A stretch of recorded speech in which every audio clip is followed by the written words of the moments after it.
we're going to start the program. Purnimadi, if you just take the charge. Yeah. Of course, like Deshmukh sir would be the first person to allow us to move forward. Yeah, sure. Yes, you proceed. No problem. Okay, so good evening, everybody.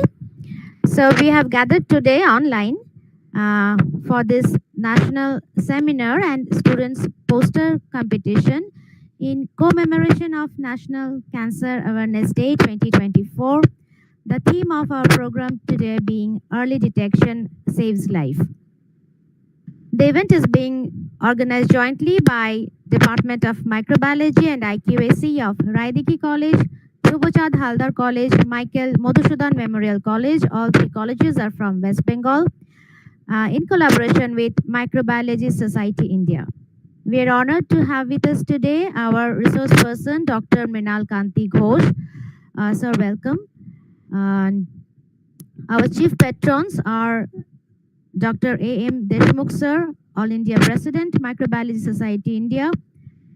Dr. G.M. Helaluddin, Principal, Michael Madhusudan Memorial College. Dr. Shashobindu Jana, Principal, Raidiki College.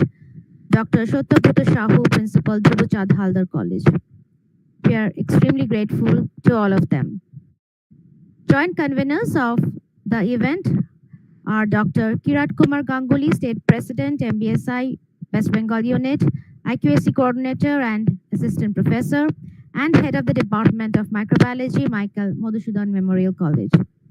Dr. Malini Basu, MBSI State Coordinator, West Bengal Unit, Assistant Professor and Head, Department of Microbiology, Dhruvochad Haldar College, and myself, Dr. Urunima Biswas, MBSI State Coordinator of West Bengal Unit, and IQAC Joint Coordinator and Assistant Professor, Department of Microbiology, Raidiki College. So now I'll hand it over to our West Bengal Unit State President, Kirat Sir, to formally welcome everybody to today's event. Kirat Sir, please.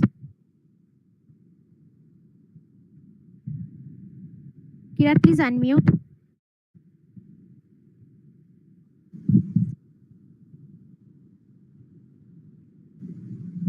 Yes, am I audible? Yeah. Yes, now you are. Yeah. Yes. Thank you.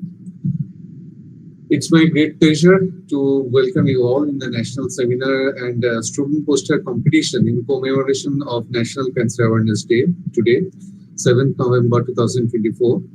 We are gathered here today not only to enhance our understanding in cancer and its treatment, but also to celebrate the innovative spirit of our students in the field of microbiology and its application in cell and cancer biology. All our activities for our students, our beloved students, and for other parts of the society. This seminar is organized jointly, as mentioned, jointly by the Department of Microbiology and IQAC of Raidiki College, Dhruvochad Haldar College, and Michael Madhusudan Memorial College in entire collaboration and support from Microbiology Society of India. In this connection, I would like to express my gratitude to Dr. A.M. Deshmukh, without whose enthusiasm and support, we couldn't be able to proceed a single bit in this type of programs. Dr. A.M. Deshmukh, President of Microbiology Society India, Dr. G.M. Helaluddin, Principal, Michael Madhusudan Memorial College, Durgapur, Dr. Shoshibindu Jana, Principal, Raidiki College, Dr. Shottobroto Shahu, Principal, Dhruvochad Haldar College. We are honored to have with us Dr. Mrinal Kanti Ghosh, renowned expert in cancer biology and inflammatory disorder and overall cell biology. The knowledge of Sir will be reflected in this platform today. It is a great pleasure for us to host a scientist of that stature in this platform today. He will share his invaluable insights with us today. As we delve into the theme of posters mainly, the microbes and microbial products in cancer treatment, recent insights, I encourage all the participants to engage actively by submitting poster, ask questions, and share your thoughts. This is a wonderful opportunity for us to learn from each other and to explore the critical role that microbiology plays in cancer research and treatment. So this idea is actually dissemination of knowledge from a great scientist and engaging the student for the application of microbiology in cancer biology. I'd like to extend a warm welcome to all the students participating in the poster competition, who will be participating in the poster competition, for which the guidelines will be shared in our Telegram group very shortly. Your hard work and creativity and are commendable, and I took forward seeing innovative ideas from you on your posters. Let us make this seminar memorable and enriching experience for everyone involved. Thank you, and let's get started. It's over to Dr. Vishesh. Thank you, Kirat sir. And now it's time to welcome Dr. A.M. Deshmukh sir, All India President, Microbiology Society of India, without whose inspiration this entire society will probably not be possible. So Deshmukh sir will request you to say a few words for today's event. Sir? Thank you. Thank you, madam. I'm here today to appreciate the efforts of Microbiologist Society Chapter, West Bengal. West Bengal is far ahead in microbiology, and the activities are conducted, organized by many hard worker, enthusiastic teachers. Means I can take the name right from Mukherjee ma'am, Swapna ma'am, Biprana sir, Kirat sir, Arunima ma'am is there, and many other teachers. So some teachers have organized regular online lectures. So like that, many teachers are doing excellent job in microbiology. And today, the lecture on a very, very burning topic. But why I'm calling burning topic? Because the population of the world is 800 crore. And among them, about 8 million people are dying every year throughout the world because of the cancer. So it's a very, very burning topic. And Dr. Ghosh will focus the light on this topic. So I'm really, because, and Kirat sir has told me, this lecture is being recorded. So very nice, we'll circulate it again. And many other students and teachers which are unable to attend today, they will watch this lecture. And our main goal, main motto is to percolate the knowledge, to popularize the knowledge, and to make the people aware regarding the cancer. So today I will appreciate Dr. Kirat sir and his team. They have done excellent job, and I expect such many lectures in the future which will create awareness about the microbiology.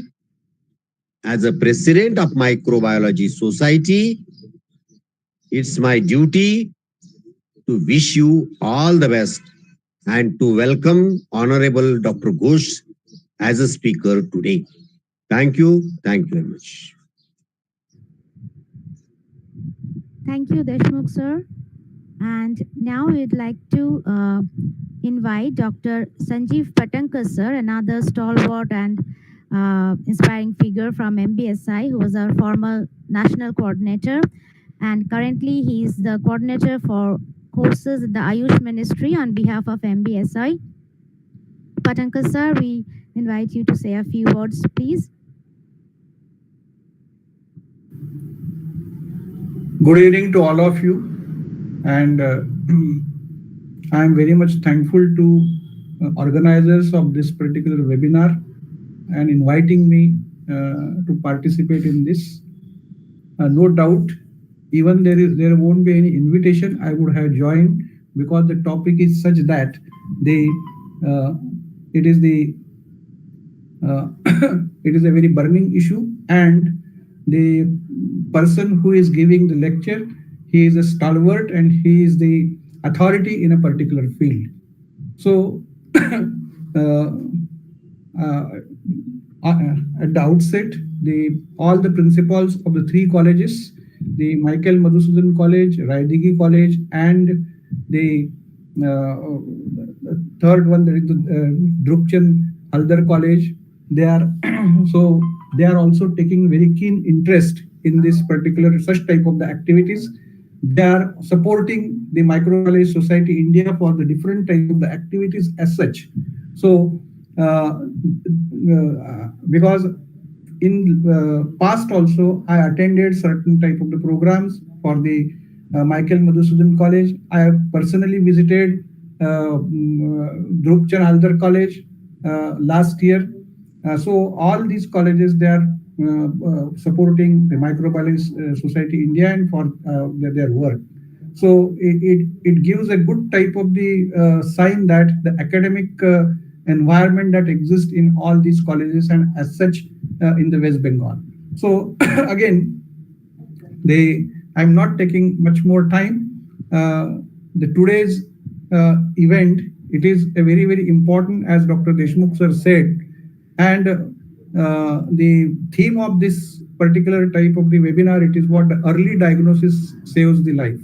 So this is very, very important requirement in the cancer and the cancer biology. And then again, the topic of the today's lecture, it is the integrating biology, cancer in 21st century, integrating biology and emerging technologies, a holistic approach.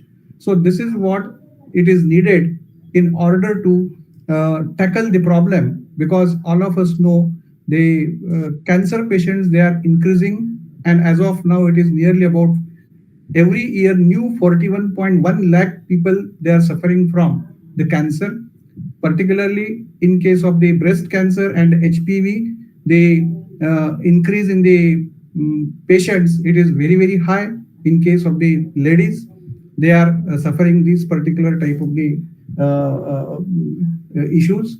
HPV vaccination, we always promote, or we always give the awareness for the HPV vaccination also, which is available nowadays.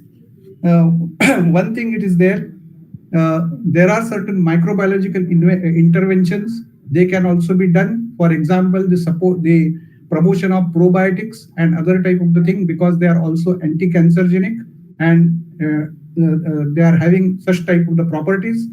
Then regarding the nutrition and diet, everyday diet, because of the lifestyles, changed lifestyles, the particular type of the effect it is coming, environmental effects, that is the epigenetic effects, they are all contributing to this particular type of the phenomena. So this is a very, very important type of the topic where the microbiology, biotechnology, all of them, they have to play a key role, a vital role in the diagnosis. Early diagnosis, it is the need, because if it is diagnosed early, the persons can be saved. Lot of research it is going on which Dr. Mrinal Kanti Ghosh, he will throw a light, and he will give the his expertise and his views on the particular area. So I once again congratulate you all for organizing this particular lecture, and always the Microbiology Society India promote such type of the activities, and always we see that where the microbiological interventions which will give the certain type of the relief and the positive effects on the society. So thank you for calling me and giving this chance. So I wish you all the best. Thank you once again. Thank you, Patankar sir.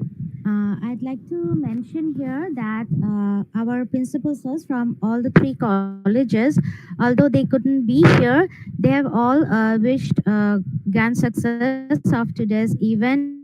And without their support and encouragement, this event would not be possible. So I'd like to thank all our three principal sirs. And now, as we all know, that today marks the birthday of very important scientists. One is our legendary Indian physicist, Nobel laureate, Sir C.V. Raman, and the other one is, of course, Madam Mary Curie. And India celebrates National Cancer Awareness Day today because it coincides with Madam Curie's birthday.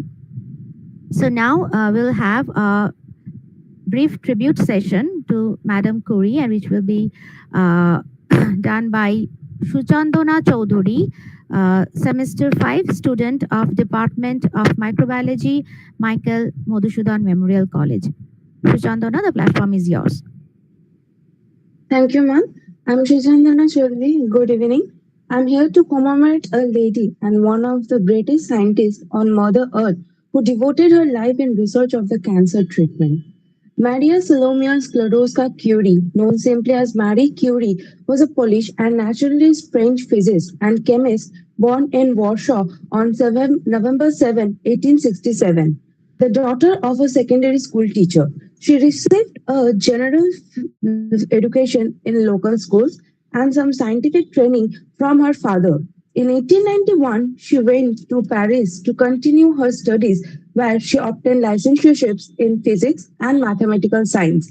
Her early researches, together with her husband, were often performed under difficult conditions. Laboratory arrangements were poor, and both had to undertake much teaching to earn a livelihood. In 1896, Henry Blackwell discovered that uranium salts emitted rays that resembled X-rays in their penetrating power, and these radiations did not depend on an external source of energy, but seemed to arise spontaneously from uranium itself.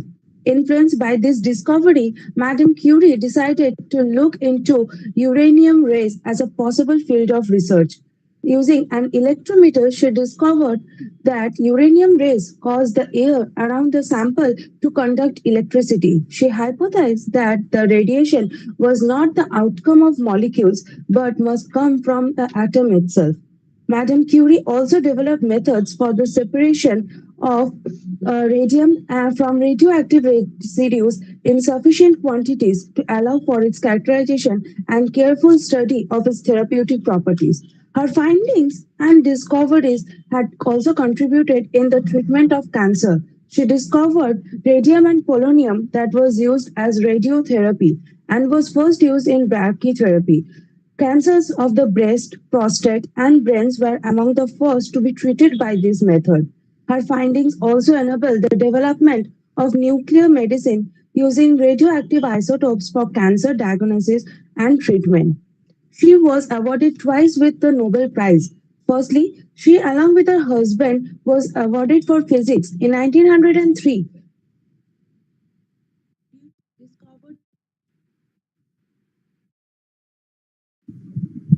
Your voice is not coming, Shuchandana. Hello. Shuchandana, your voice. Shuchandana, your voice is not. Yeah. Now it's fine. Okay, continue. Continue. So, Madame Curie died on July 4, 1934, at the age of 66 from aplastic anemia, a blood disorder caused due to prolonged exposure to radioactive materials. Although she knew that radioactive materials can be harmful, still she didn't give up working on radioactive elements and continued with her discoveries. She devoted herself to the remedial work. Madame Curie thus paved the way in the development of modern oncology and radioactivity. Her name is now synonymous with cancer research and radiation oncology. Thank you.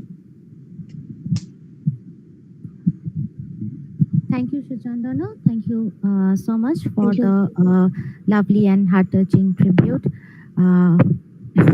So now it's time to enter our main lecture session. And it is with great regret that I informing you that Shapna Mukherjee ma'am could not be here today because her son has suddenly taken ill. Shapna ma'am is the real inspiration behind the West Bengal unit of MBSI. She is currently our national secretary. But in spite of her worries and anxieties about her son, she has sent her good wishes to us so that we continue with the seminar and make it a success. So now I'll request Kirat sir to kindly introduce our resource person, Dr. Mrinal Kanti Ghosh. Okay, before that, I think Dr. Malini Ghosh, Malini madam would represent some few words from his college. Okay, so Malini madam.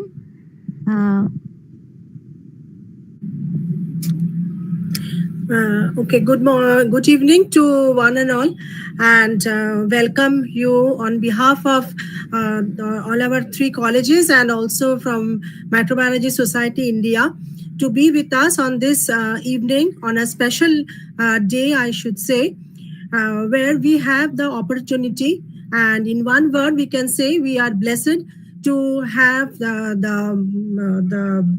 chance to organize such a webinar on this special day to make an awareness amongst those who already know the thing and also those who do not or are pretty late aware about the disease and its outcome and how to get really be very conscious of the fact.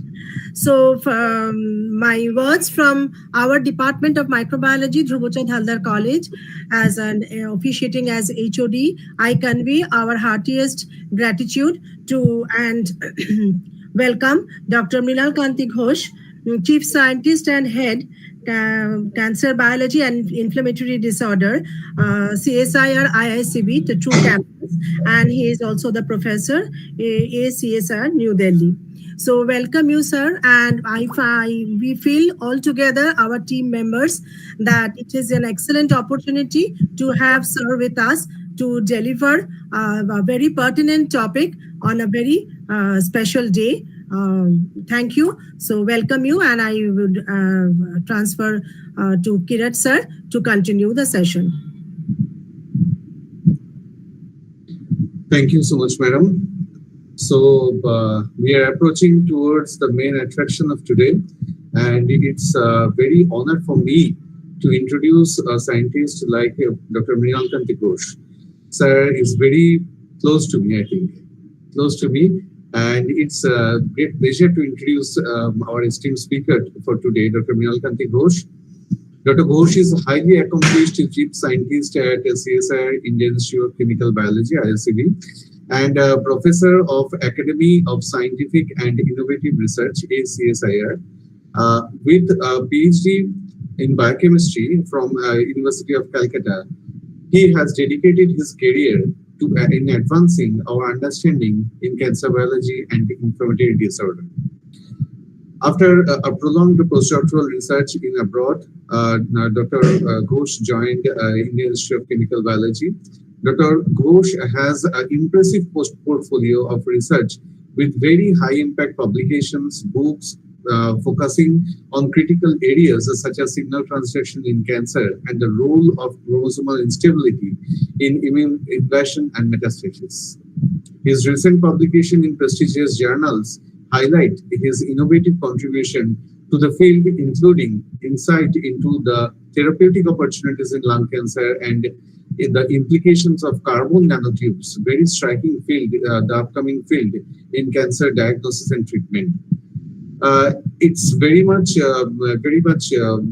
narrow for me to introduce the scientific background, the scientific arena of Dr. Ghosh in this short time. And in addition to his research, Dr. Ghosh has received numerous awards, including the Bharat Vikas Award and recognition as a Fellow of National Academy of Science and Technology. He has also played a vital role in mentoring next generation scientists through his involvement in academic evaluations and as a reviewer of several high impact journals He has guided several PhD students, postdoctoral fellows, and the name of Ghosh Lab in West Bengal as well as in India and abroad is very much prestigious among the academic communities. He is the reviewer of several prestigious journals. Dr. Ghosh is the co-chairman of evaluation in ICMR grant, council member for West Bengal Academy of Science and Technology, and the chairperson of Management Council, CSIR ISCB True Campus, and a senior scientist in charge in CSIR ISCB True Campus, Salt Lake, Kolkata. Today, we are fortunate to have Dr. Ghosh share his insights and expertise with us on the day of National Cancer Awareness Day. Please join me in welcoming Dr. Mrinal Kanti Ghosh to the platform. Sir, please initiate your lecture on the platform. Thank you, sir. Yeah, so I'm actually Deshmukh sir, Pathankar sir, and all the organizers when invited me to give this kind of lecture on the special day. I'm glad to accept, and I want to deliver in such a way so that means I can enjoy with all of you in this evening. And I will focus that on the topic that you decided, and you tell the story about that things that the cancer awareness, that is the most critical issue of the society, that everybody should aware about this. So if hundreds of people join this lecture, they can actually convey the message to the others. So without wastage of time, so let me actually start the talk. Give me just a minute to open this window.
I'd like to request all participants that during the lecture, if you have any question, then you can type it in the chat box and we'll take them up during the interactive session.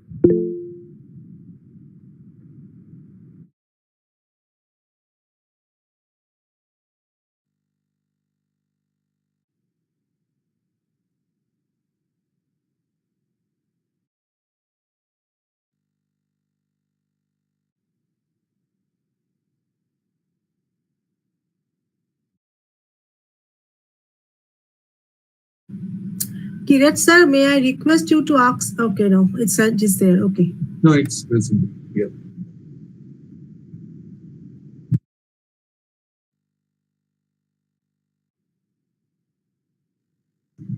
So your screen is visible.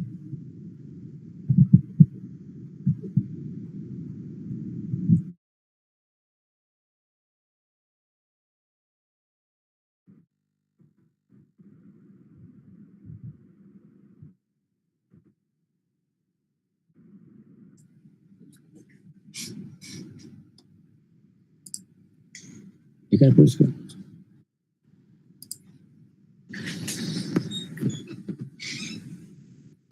Hello, Kirat. Yes, sir, it's visible and you are audible too. Okay.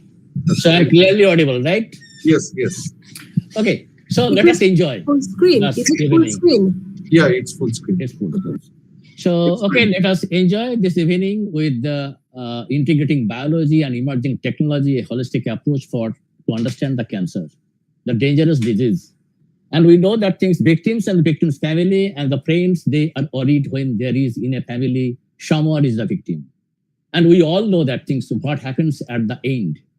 And there is a possibility of cure the disease, but sometimes what happened, we are locked. We cannot do anything and we cannot cure the patient if the patient is already in later stage, like the stage 3, stage 4. And let me thanks to the organizers, Deshmukh Sir, Pathankar Sir, Kirat, and Malini, and the Raidegi coordinator. So they are organized this particular event, and they are actually selecting the topic on this special occasion. And I'm happy with that and happy to share with you my vision. And I hope that I will cover most of the things in the cancer research and treatment. And I will, of course, touch that in the microbiological things. But I think you all better than me regarding the microbiology. And let me introduce myself. I was born in a village, and then my entire education since that is the higher educations, BSc in chemistry honors, then MSc in biochemistry and PhD in biochemistry from University of Calcutta. Then I moved to USA and returned back to the origin, the same Bengal, where my academy started, where I am educated and where I have to serve, and I am servicing right now. So before going to my lecture, let me tell you that in cancer, there are 10 Nobel laureates. And this year, Victor Ambros and Gary Rubkun, they are actually awarded the Nobel Prize this year because of their discovery of microRNAs and their role in gene regulation. That is very important topic in particular this decade. And in the last one is 2018. That time also in the immunotherapy field, the Nobel laureate from that same cancer field. And here you can see that since 1926, this is the 10th Nobel Prize awarded to this particular area of research. And before going to discuss about the cancer, we have to know about our normal human body. What are the organs are actually helping us for everyday life? And these are the organs like the brain, heart, stomach, kidney, bladder, intestine, liver, lungs, thyroid, eyes, ears, pancreas, spleen, stomach, prostate, the male-specific, breast, ovary, cervix, woman-specific organs, all we need in a normal function. But the problem is that because of some kind of events, that is non-functional or over-functional. And that is the problem of this disease. And this disease can be caused by hereditary reason, even that epigenetic change, gene mutation, infection by the infectious agents, carcinogen, smoke, diet, evolution, all are claim that particular disease. And here you can see some pictures that of the microbes that can cause many diseases, including cancer.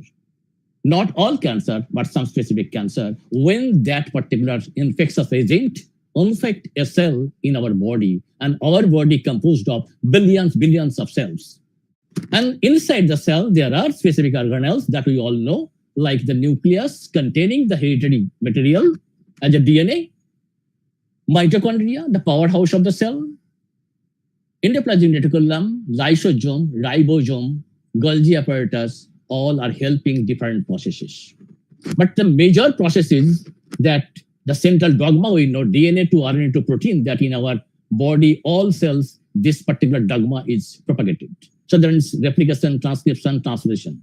And when one cell divides to two daughter cells, before that, they have to complete the entire DNA duplication. So that means DNA will be replicated and make all DNA content just a double amount. And that is not enough for the cell to divide or take a decision.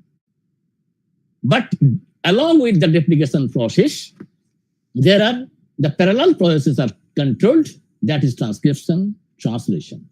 And transcription, that is the message is actually stored in the DNA, in the chromosome, that is actually transcribed to the different forms.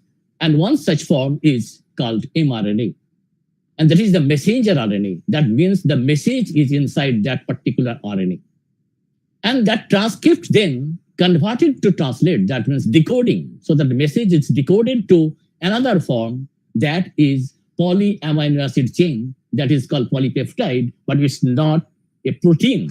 So that means this is continuously working in each and every cell.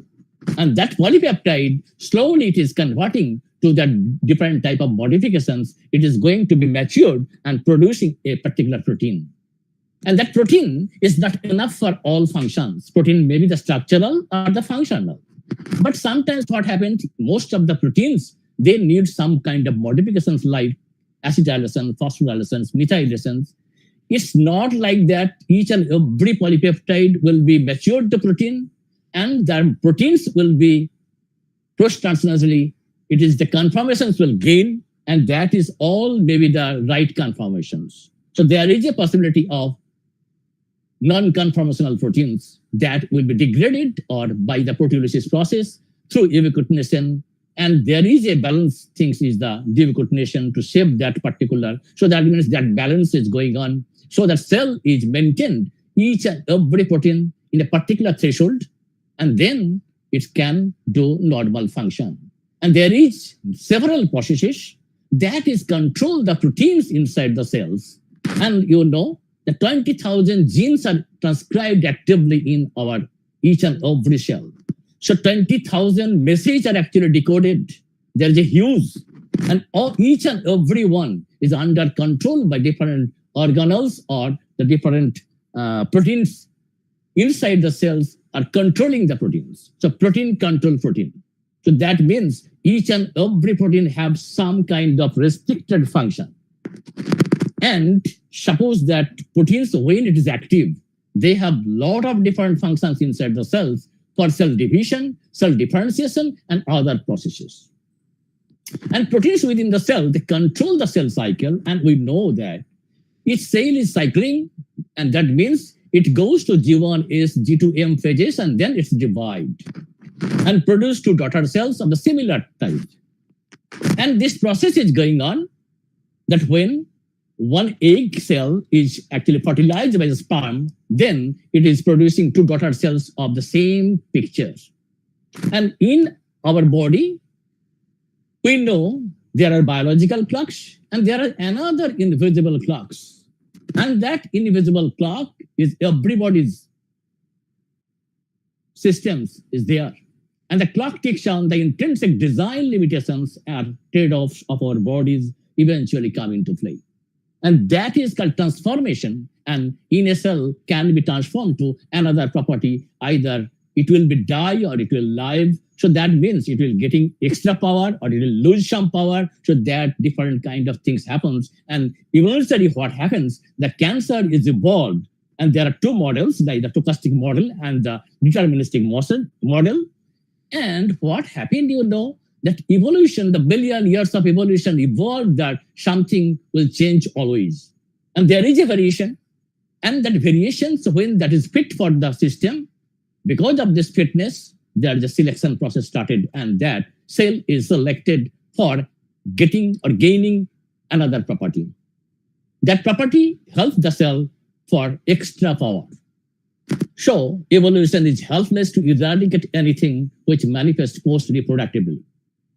So you can tell in such a way that most cancers arise at the post-reproductive age of the lifespan, and it is evolutionarily neutral.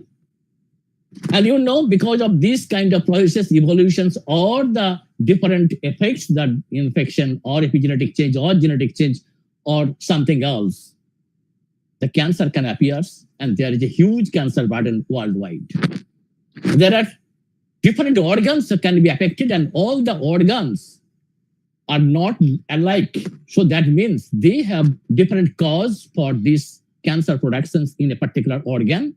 And the major cancer types like the prostate, colon, lung, breast, and several others like the bladder, kidney, brain, And you know that statistical analysis that actually Pathankar sir and the Deshmukh sir, they are explaining that things, and that calculations in the global perspective in 2030, the new cases will be 21.7 million and 1 million is 10 lakhs. So now the figure is what will be. And there will be a 13 million cancer deaths that is predicted in 2030. So that is a huge burden. So cancer awareness is very important. Cancer awareness is not today. Cancer awareness for last few decades. The people are trying to avoid about the cancers to the people who don't know about the cancer. And the mortality rate, you can see, the lung is the huge, highest mortality. Then stomach, liver, colorectal, breast, esophagus, cervical cancer, uterus cancer, pancreatic cancer, prostate cancer, bladder cancer, brain cancer, kidney cancer. The question is, what is the origin? And here you can see there is a highlight of the brain CNS. That means brain central nervous system. Why it is highlighted, but the mortality rate is not so high? Because the thing is, this is the vital organ in our body. That organ is actually controlling all other organs. Even our skin, that if there is some mosquito sits on the skin, then brain can tell where and when, how many are actually sits on our skin. So that means it is so vital and so sensitive organ. And the causes are, there is the genetic cause or the physical change, lifestyle, hormones, like that, two hormone-dependent cancer like the breast cancer in female, prostate cancer in male, that is hormone-dependent. Breast cancer, ER alpha dependent, estrogen receptor alpha dependent, and prostate cancer is androgen hormone dependent. So origin maybe that if we think that in our body, almost more than 98% cells are differentiated cells. And some cells are stem cells, some are proliferating cells, the progenitor cells. And that is always maintain that balance. But there is a possibility of proliferating cells come back. That is overproductions. That means it is getting the overproliferation, lost the control of proliferation, or the differentiated cells who are exit from the cell cycle, they can come back to the cell cycle, and because of that de-differentiation, they can start proliferation. And if the system lost the control, then cells continually divide, and ultimately producing benign or malignant type of tumors. In 1997, after completion my PhD program, so I went to Cleveland Clinic Foundation, Cleveland, Ohio, USA. I worked there almost 8 years. And that time I thought that what I have to do, which area I have to start working. So I started working with the epigenetic control of the cancer. So that means the core area, that how the genes are epigenetically controlled, and started with a viral system, the adenovirus. Though how adenovirus infect and produce the oncogenic transformation. And this, each and every adenovirus, papillomavirus, AC14, large D antigen, like that kind of things, all these viruses, they have early proteins, they have late proteins. And the early proteins E1A, E1B, E1A can dislodge the chromatin structure like that. It can target the P130, that the RB family protein. RB is the retinoblastoma protein. So it can dislodge the chromatin structure and turn on the gene expressions of the cell cycle genes. So that means something should be triggered. And that triggering effect by epigenetically or genetically or by any component of any infectious agent can trigger this phenomena, and it can be initiated the process of oncogenesis. Then after 8 years, relocated to India, came back to Bengal and joined CSR Indian Institute of Chemical Biology, 2007 to 2016. That time, I'm mostly focusing on prostate cancer, colon cancer, breast cancer. Why 3 different cancers? One is male specific, one is female specific, another one is the common thing. And I worked in USA in the brain cancer, but I cannot start at the beginning the brain cancer research in this particular platform. So I have to create the platform, then I have to start for that vital cancer. And mostly working on the signal transduction in cancer to identify the right target in cancer to develop the medicine against those particular target, and that is the India's vision. And after 2016, I moved to the current campus, the Salt Lake campus. Since 2016, I am working here. So my group is working hard on these three and brain, so 4 cancers to understand the cancer biology. And in all these cancers, we are focusing on signaling crosstalks, so signal transduction pathway, how they are crosstalks with one with another to empower the cancer cells for the tumor development. These pathways like the EGFR pathway, NKI pathway, ER pathway, Wnt-beta pathway, and the gene regulation. So that means how genes are regulated, how they are overexpressed or underexpressed. Protein turnover, that means how the proteins are maintained, their threshold inside the cell. So some proteins are destroy other proteins. And also the delivery of the molecules, that is very important because we are taking medicines, but we don't know how much medicines are actually goes to the destination where the tumor is. And I will explain that part later, that peptides and small molecules based drugs, how we can deliver it. But our goal, we set at that time, 2007-8, that clinical investigations, that what the clinical questions, how we can address the clinical questions through the basic and applied research. That was our goal. And we tried to stay in that particular goal set. And we all know that 2011, Hanayan and Weinberg, they actually wrote a nice review on the hallmarks of cancer in the self-reach.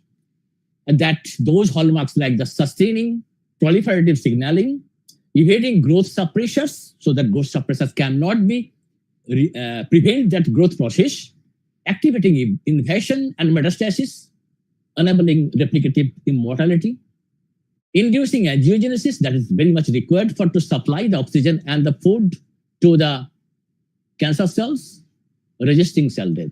So cell death should be resisted. So that means tumor can be developed. And this particular review, again, 2021, they are actually re-edited. And at the beginning, we started the clinical investigation like that. We are trying to get the human tumor tissue specimen through the human ethics approval from the clinic. We are taking 2 sets of samples. One set, we are doing the post-operative samples for gene expression pattern analysis and epigenetic regulations. Then other parties, we are working on that formalin fixed tissue sections for protein expression analysis and correlation studies. We always try to know that what is the gene expressions and how it is that correlated with the protein level.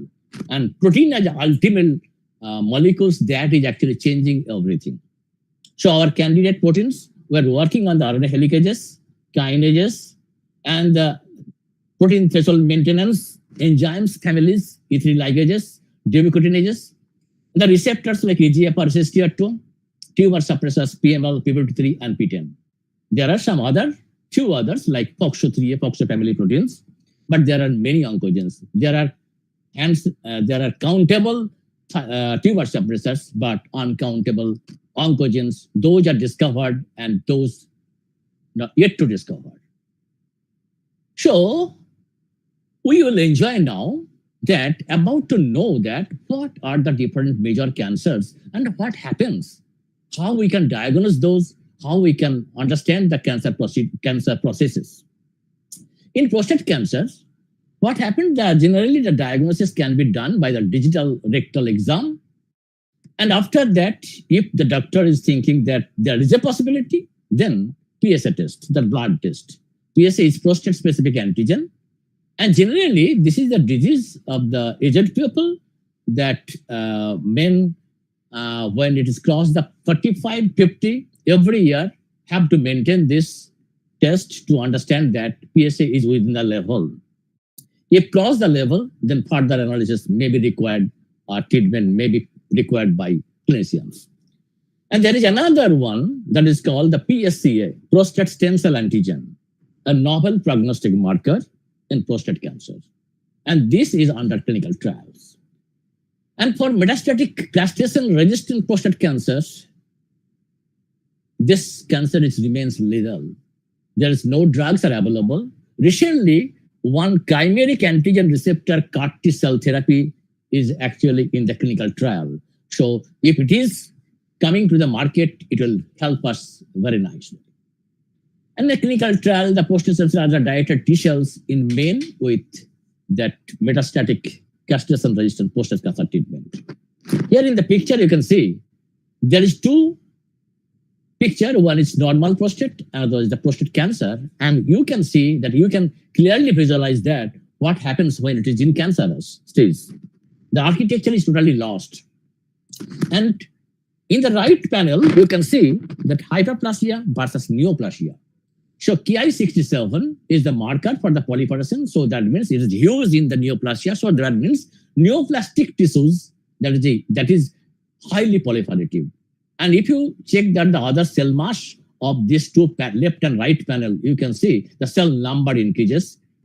And there are multiple protein factors that are changing. So as per our requirement, we can analyze that what particular diagnosis we need for which particular protein status we have to check. And out of 6 men, 1 man may be targeted by this particular disease. And that treatment depends on the different stages, like the T1, T2, T3, T4, the 4 different stages. And this is a slow progressing disease compared to any other cancers. So we can do the watchful waiting and perfect treatment procedures.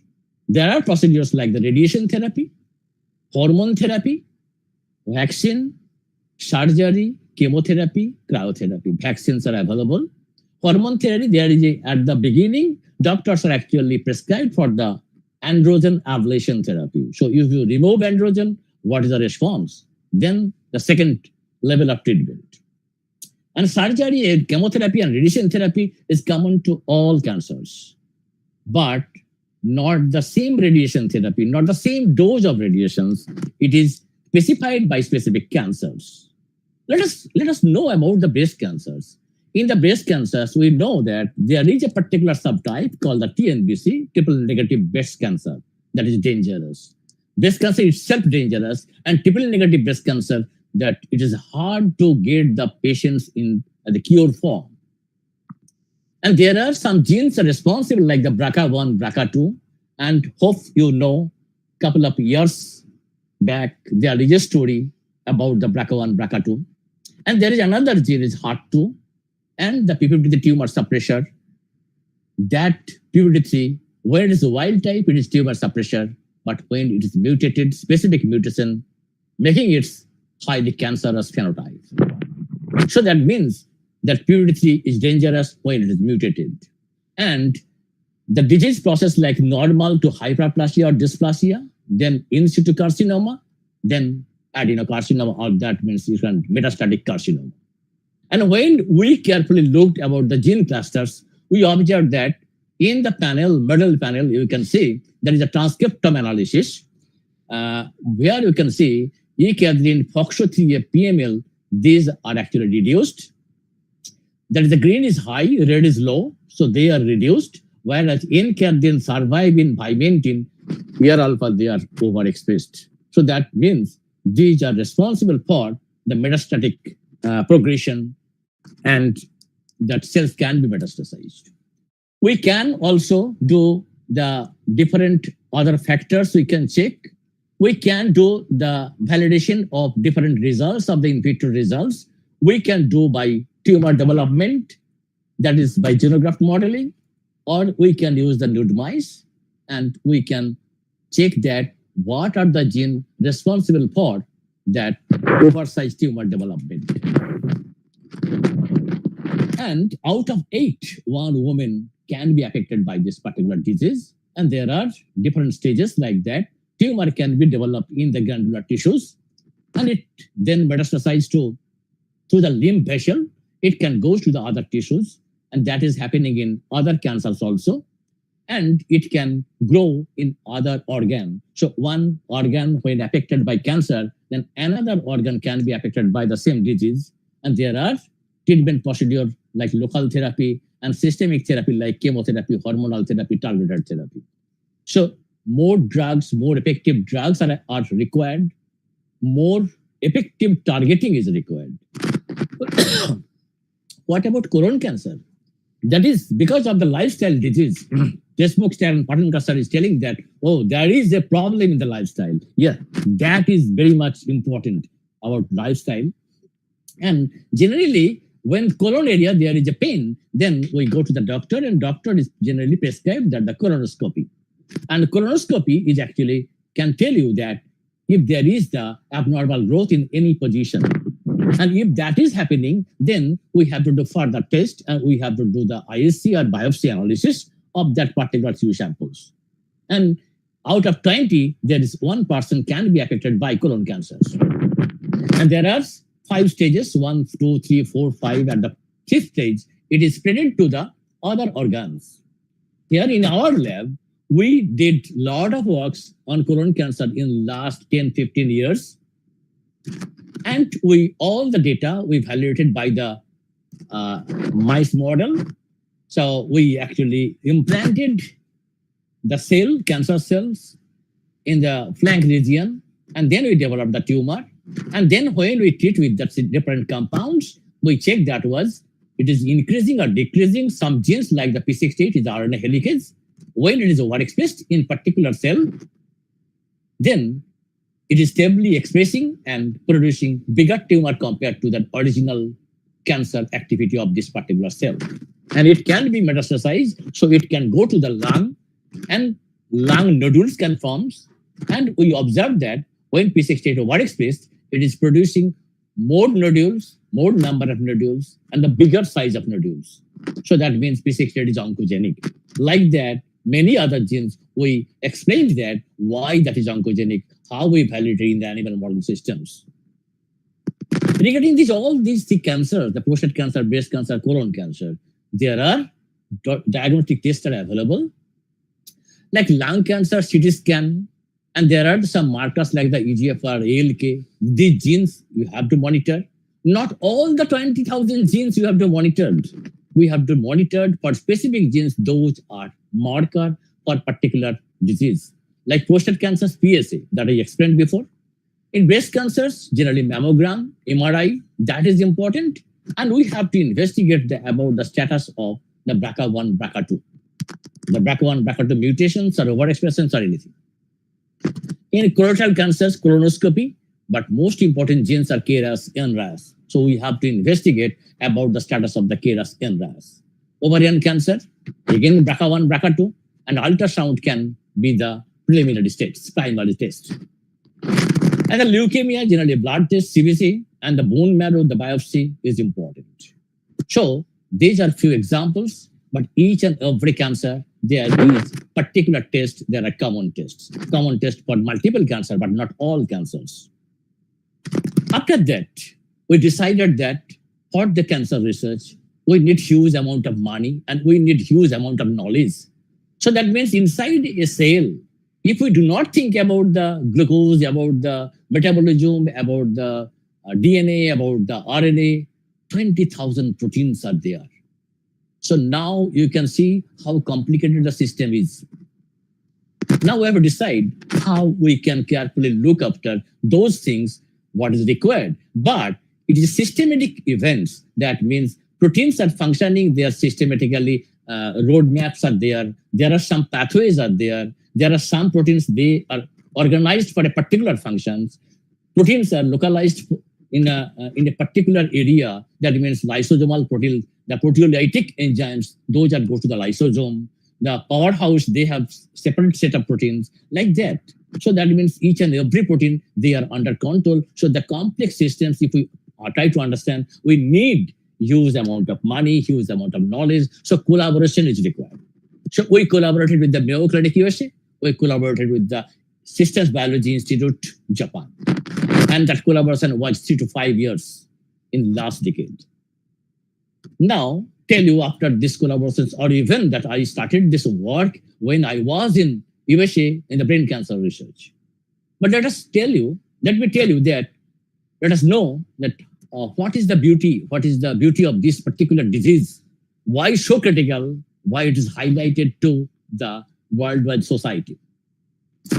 A tumors in the brain that can be originated is a de novo, that is directly at the grade 4, or progressive, that means grade 2 to grade 3 to grade 4. It is converting with more and more mutations. So that means there is a driver mutation. After the driver mutations happening, the cells getting some change abnormality, and then cells dividing, and during divisions, they gathered the more and more mutations of the sensitive oncogenes. So that means that progression of the disease process from stage 1, 2, 3, like that. But the grade 1 is generally non-malignant type. That is pilocytic astrocytoma. That is happening in case of child. Even that less than age of 15, 20. And above 20, mostly are astrocytoma, anaplasmacytoma, and glioma. But there are other brain tumors like meningioma, pineal region tumors, medulloblastoma, cerebral astrocytoma, brainstem glioma, pituitary tumors. There are several others. This not only the countable things. Here you can see exactly 120 types of brain tumors till day it is reported. All are treatable, but some are not curable. The treatment options like the steroid therapy, like surgery, chemotherapy, radiation therapy, stereotactic radiosurgery, and even nowadays the gamma knife. I will talk about the gamma knife also. And there are some particular brain tumors like glioblastoma, anaplastic astrocytoma, and low-grade diffuse astrocytoma that we are mostly working, and altogether these are called the glioma. The question is glioma. So dangerous. So how we proceed? There are some symptoms will be there, so that means some normal people can be think about that something is there, some problems in their brain.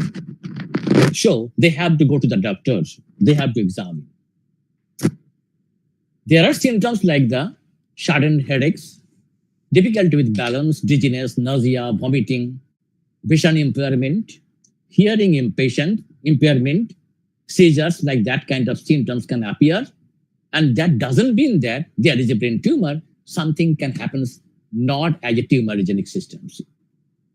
And there are causes like the age is the common factor, and common in children and the older adults.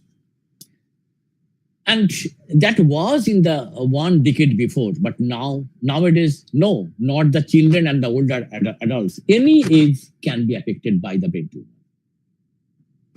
Gender, men are more likely than women. There are infectious agents like viruses and allergens, some cause that can goes there, and that can happen. Electromagnetic fields, if we always be affected by that can cause brain cancer. Like you know that always that telephonic systems are always telling that mobile can affect this. I am not sure. Ionizing radiations, obviously. That means previous some treatments, the ionizing radiations are affected something as a result of that cancer can happen.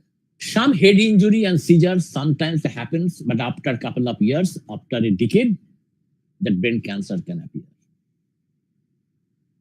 And there are different grades. You can see that the cells are packed, more and more packed, and ultimately they are metastasized. But this is the only cancer that secondary tumor can happen, but secondary tumor within the brain, because brain cell cannot go out from the brain. There are some barriers. So that means sometimes what happens that other cancer cells can go in the brain, but brain cells cannot go. And there are diagnosis and treatments are available. The major treatment procedures of cancer include the surgery, radiation therapy, and chemotherapy for all cancer. But in case of the brain cancer, there are some specific. Radio imaging, that is like PET scan, CT scan, MRI, SPECT, ultrasound. Every applications have some specialty, and they have some special applications. So that doesn't mean that anything can be implanted for particular process. So anything cannot be used. So that means proper investigation by the clinicians is very important. In brain cancer, you know that MRI is very important. And nowadays, the PET and PET CT scans are there for several cancer types. In our lab, almost 10 years back, we also worked with the radiomedicine. For diagnosis purpose, we actually took that one particular peptide we developed, and that peptide we tagged with a radioactive material called technetium. So that is the radiomedicine.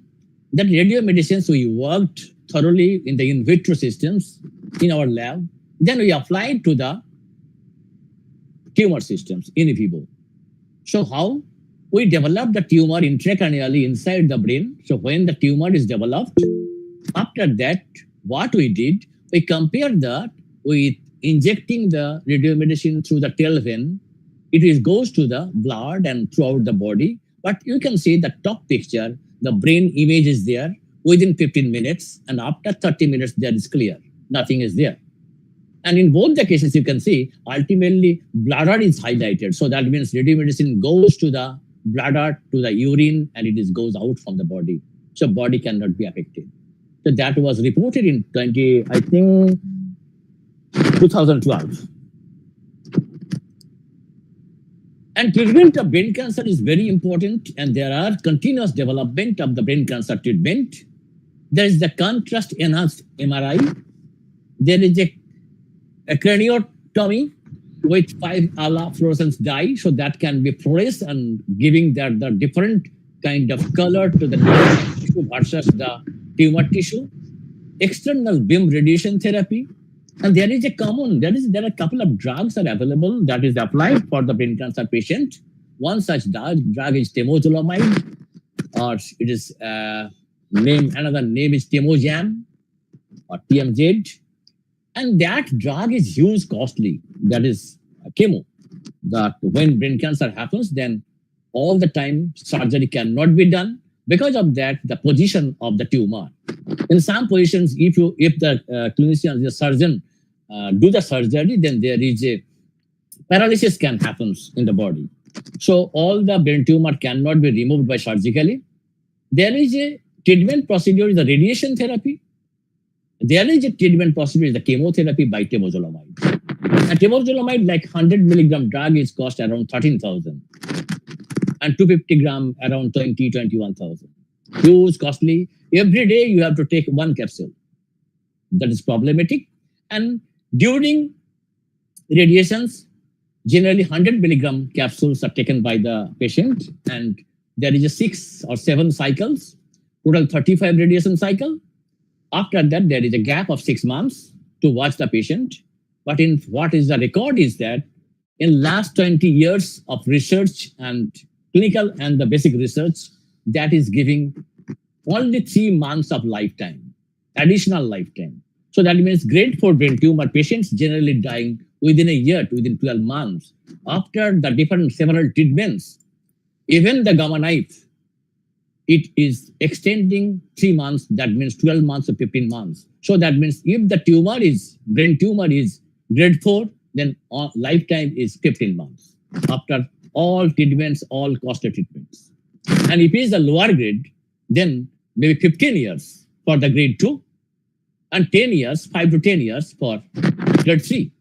So that means early detection is very important to provide enough time of the patient as a lifetime, for the lifetime. And here you can see that some images like that, the brain images, and brain surgery and radiation surgery, how the radiation surgery can happen. And there are other techniques like the brachytherapy, the radiotherapy like the gamma knife. The gamma knife is nothing but the gamma rays are actually coming from the beam of gamma rays coming from several directions, 360 degree directions. So all the gamma rays are actually pointing in a single point. So that means all the gamma rays are actually accumulated in a single point where the tumor is. So the idea is to burn out that particular area. So that means the tumor area, we are just burning out. So cells will die. So cancer, the tumor will be sink, so reduced. But after that, we did the treatment of the chemotherapy. And there is another problem is that the cancer stem cells, we all heard about this. So those stem cells, not the normal, because in the normal tissue, they are normal stem cells, but these cancer stem cells, they always involved for the recurrence. That means tumor is shrinkage. After that, after treatment, if the tumor is resistance against the chemotherapy of temozolomide, it can reappear again. But many times surgery is not possible. We are working in our lab for the last 2 decades regarding that how we can understand, how we can develop, or how we can find critical targets in brain cancer research. And after the target identifications, we always try to validate the target by not only the cell culture model, cell culture systems, but also in the animal model systems. And we generally use the rat as the animal for this particular purpose. And rat C6 glioma cells, that is mimicking the human glioma cells, we are implanting after the removing the skull, and then we implanted nicely in the frontoparietal lobe of the brain. And then we wait. Within 10 days, we understand that the tumor is developed because something problem in the rat. So rat is some dizziness appears, not taking the proper food, amount of food or the water. And so that means within 18-20 days, we see that the rats are dead. But if we started treatment after 10 days of implantation, you can see this figure. Here you can see the figure B. Figure A is actually that it is a kind of in vitro BBB crossing technique. So we can check that drug can cross the blood-brain barrier or not. So we actually use the insert that is actually one side is tightly packed endothelial cells, the other side is astrocytes tightly packed. It cannot easily, that any molecule cannot easily pass through the systems. But when we use the nano formulations, that nano formulated molecules, they are actually passed through the systems that we can use by imaging techniques. And that particular nano formulations, when it is TAMRA tagged, that means nano formulation on the surface, there is a tagging of against a receptor that is specifically overexpressed in the cancer cells, brain cancer cells. We design a peptide, and that peptide is tagging with a fluorophore called TAMRA. That peptide tagged, fluorophore peptide tagged nanomedicine, when we injected through the tail vein of the tumor-bearing rats, you can see nice image, red image there, where the tumor is, where we developed the tumor. We implanted the cells, but in the normal, where we didn't implant it, it cannot be highlighted. So that means drug is not accumulated anywhere in the brain. And we all know it is slowly out from the body through the urine. And we all know that in each and every cancer, the single drug-based therapy is not giving good outcome. Like the platinum group compound, like the cisplatin, carboplatin, oxyplatin, they are generally used for the breast cancer treatment. But sometimes, we need the combination treatment, like that particular drug treatment along with immunotherapy or along with radiation therapy. So that means combination therapy is important. We are working for combination therapy, like the peptide-based and the small molecules that I think at the beginning in the slide, I told you that I will come back to that point also. And I explained that there are 3 important tumor suppressors like the RB, p53, p10, and the FOX family, of course. We worked very important issues of the p10, the stability of p10. Why p10 is get lost in tumor. And generally what happens is the chromosome number 10, and p10 is actually named from there. And chromosome number 10, it is lost. But sometimes what happens in most of the patients that p10 is there, but truncated version. So we worked on that truncation, why it is truncation, and how we can keep it stabilized inside the cell so it can prevent the disease process. So we developed that peptide, p10CT. It's a 48 amino acid containing peptide. We packaged in exosome. I'll come back to that, what is exosomes, how we package it. And we also package the EGFR inhibitor because EGFR is a receptor and it is actually overexpressed in most of the cancers.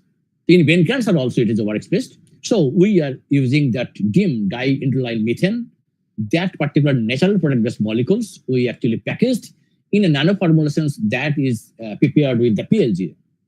And we tagged a peptide, SSTR2 peptide, because somatostatin receptor 2 is overexpressed in glioma cells.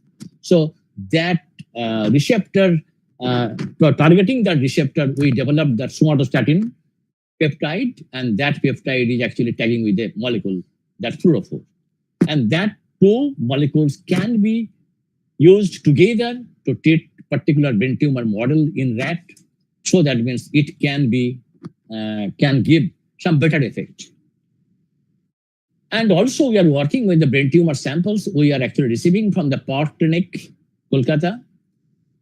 My collaborator, Dr. Sandeep Chatterjee and Dr. Uttara Chatterjee. Sandeep Chatterjee is a surgeon, neurosurgeon, and the Uttara Chatterjee is actually IPGMR Kolkata. She is the pathologist. We worked together for long, almost 15 years.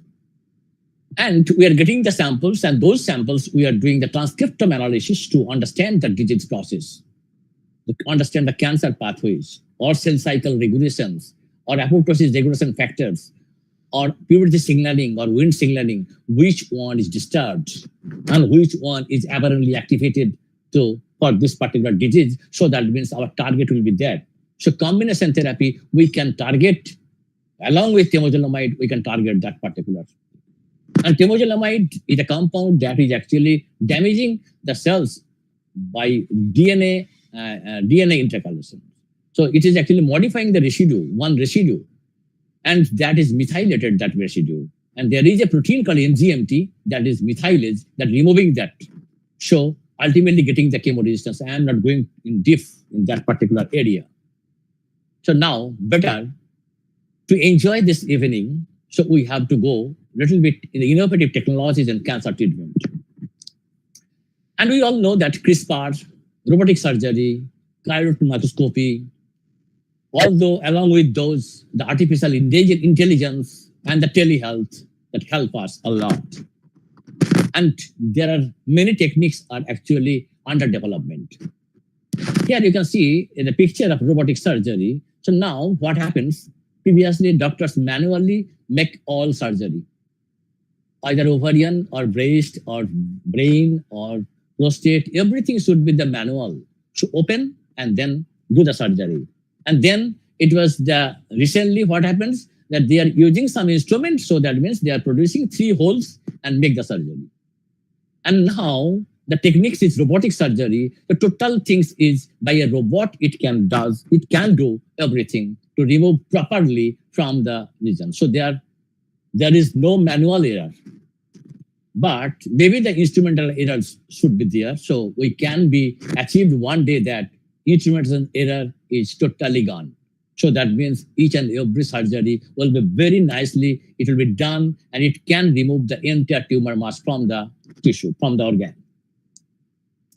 And there are some medical breakthroughs like that 2020, there is the COVID-19, and we all sucked about that. And we struggle for the development of the vaccine against the disease. And ultimately, many countries developed the vaccine, and vaccine saved huge number of lives. Although we sacrificed many, but we achieved.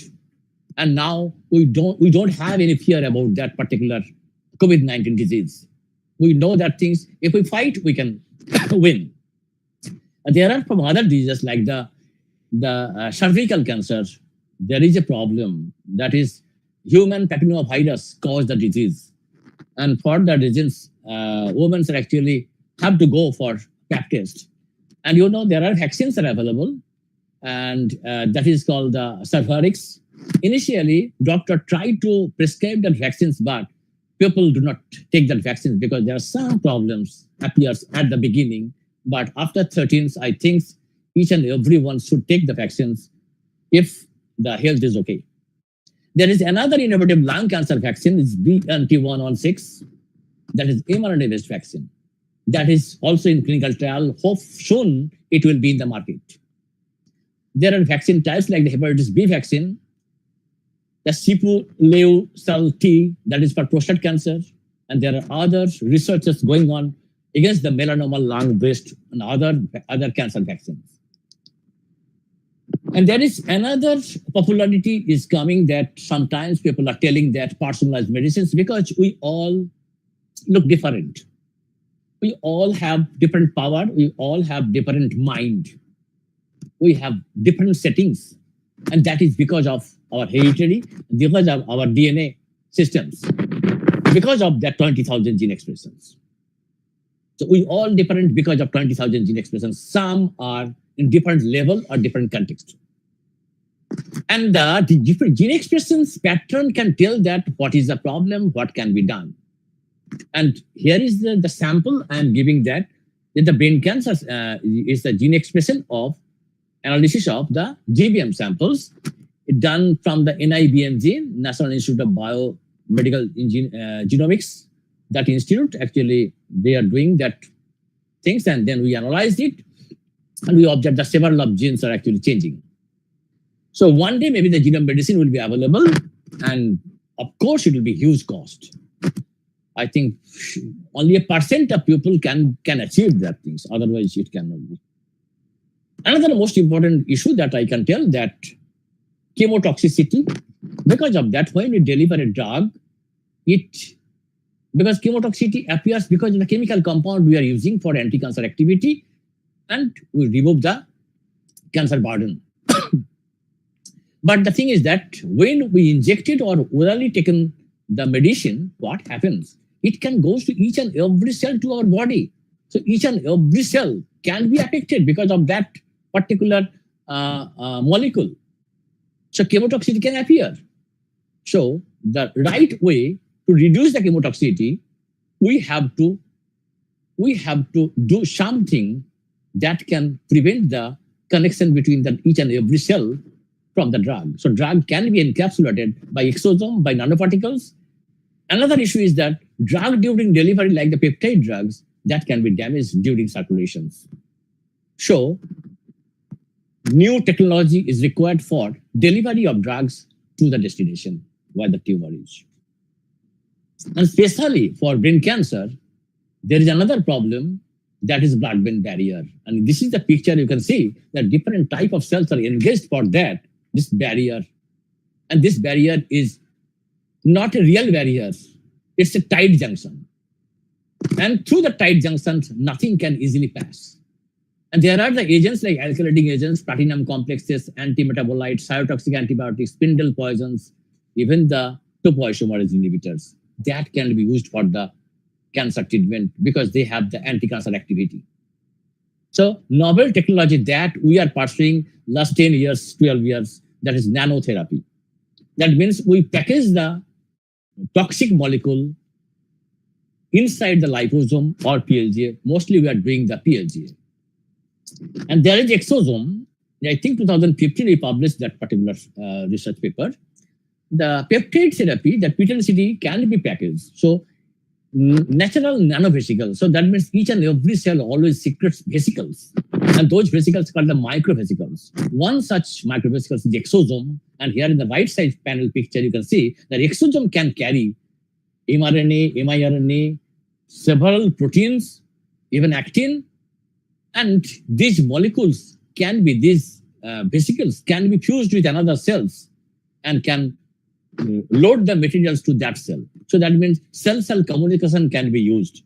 So if we can send this particular exosome-packed our interstep molecules, and there is a target peptide tagging with that exosome, it can carry the load or the drug or the anti-cancer molecules to the cancer cells, and it is right target, it deliver it, and may help our treatment procedure easier. So in cancer treatment, so combination of surgery and chemotherapy or combination of surgery with radiation is very important. Sometimes only surgery cannot achieve our goal. So for the reasons we are doing this after surgery chemo or during surgery chemo, or after surgery radiations or radiations before surgery radiations. So combination is required.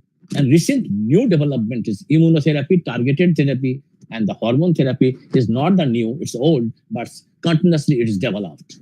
And the radiomedicines, radiopharmaceuticals, that is specific to cancer cells. Like example, AOH 1996, a small molecule PCNA inhibitor is a radiomedicine. It can be used, it is using actually.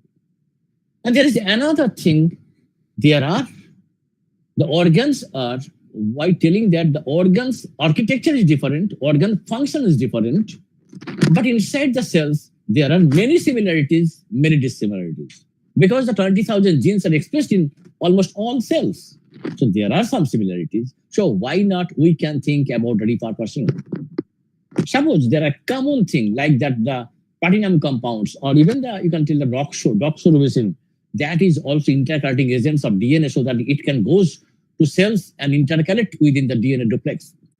So that means it can be used for multiple type of cancers. Like that, many drug molecules are available. Millions of molecules are actually from research it is came, and there are many are actually in the market, and there are millions of molecules currently under research, maybe in the basic stage or in the clinical trial stage. So that means one day many drugs can come to the market. So that means now people are thinking about the repurposing. That means one cancer drug can be used for other cancers.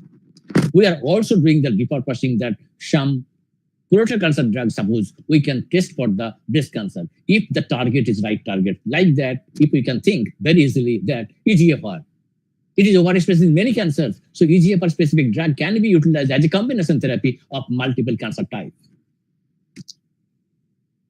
And this is the current therapeutic position in our lab.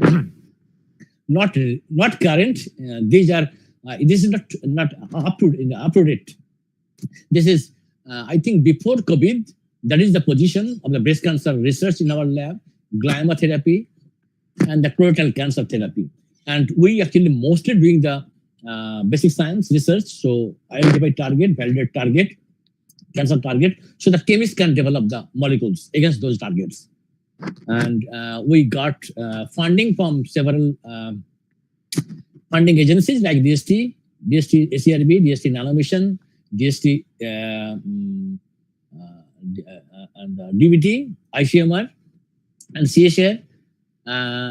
We are also getting the CSR fund like that institutional fund, as well as that we individually apply to the DGCSR. So directly DGCSR grants we received. We also write the international grants to get some collaboration and collaborative effort. We can achieve something. Last but not the least, we all know mitochondria is the major organelles inside the cell, and that is the powerhouse. And we all know when we are in the school. And this mitochondria giving the power for the cell for anything, for any function. And what happened, you know? Like the plant systems, there are plasmodesmata. Through there, that one plant cell can communicate with another plant cell. So that means they are exchange their materials from one cell to another cell. In animal systems also, in human cells, they can produce the nanotunneling. So that means cells you cannot visualize. You need them high-powered microscope to see a cell. Now you can think about the research going in their directions that the nanotunnel among the cells that can be also visualized by using the high-powered microscope. And here in the below picture, you can see that is the pictures that how cells are actually communicating one cell with another cell. And in the reality, what happens? In the tumor, the cancer cells are having more mitochondria compared to the surrounding tissue cells as well as the immune cells. And what happened? Why that disbalance? Because of this nanotunneling, cancer cells, they have high power. They are actually forming nanotunnel with the surrounding normal or the immune cells, and they are hijacking mitochondria from the immune cells and getting the power. And as a result, there is immune evasion in tumor. And that is one of the important hallmarks in cancer. And recently, we also wrote one review that in BBA Reviews on Cancer, that is USP7 that we are working as a dubicutinase last 15 years. That has multiple hallmarks that is actually working, that functioning by this particular molecule. So our vision is bench to bedsides. So most important applications that we are till date we are achieving that exosome based and nanotherapy based treatment strategy of cancers. And that is we reached here because of because of my students. And before acknowledging my students, let me show you that Uttara Chatterjee, the pathologist, IPGMR, and Sandeep Chatterjee, that late Sandeep Chatterjee, because this year he expired. So this is Park Clinic, Kolkata, the neurosurgeon, and Suresh Bajoria, the urologist.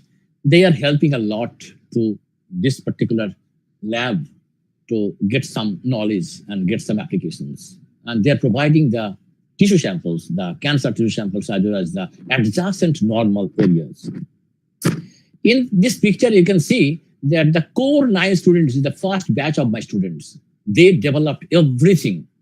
The Kiran, then Takushi, Indronil, Shimana, then Anirban, then Arijit, then Firoz, then Momita. They are in the abroad. Many are abroad, like Kiran at Canada, Indronil, USA, MIT, Harvard, Shimana, she was in MD Anderson Cancer Center. Now Arijit and that Anirban, they returned from USA and now they are doing research here. Firoz in Glasgow, Momita, I think in the London. Binita, side by Binita is in the UCSD. And there are you can see if you go to the surface, then one by one added in that particular area of research. So there are research area that we are doing, the signaling crosstalks. We are doing chief is the E3 ligase.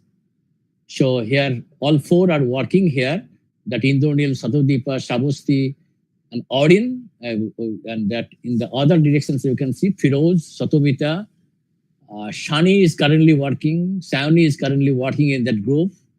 Then USP7, the house P, that is most important the factor.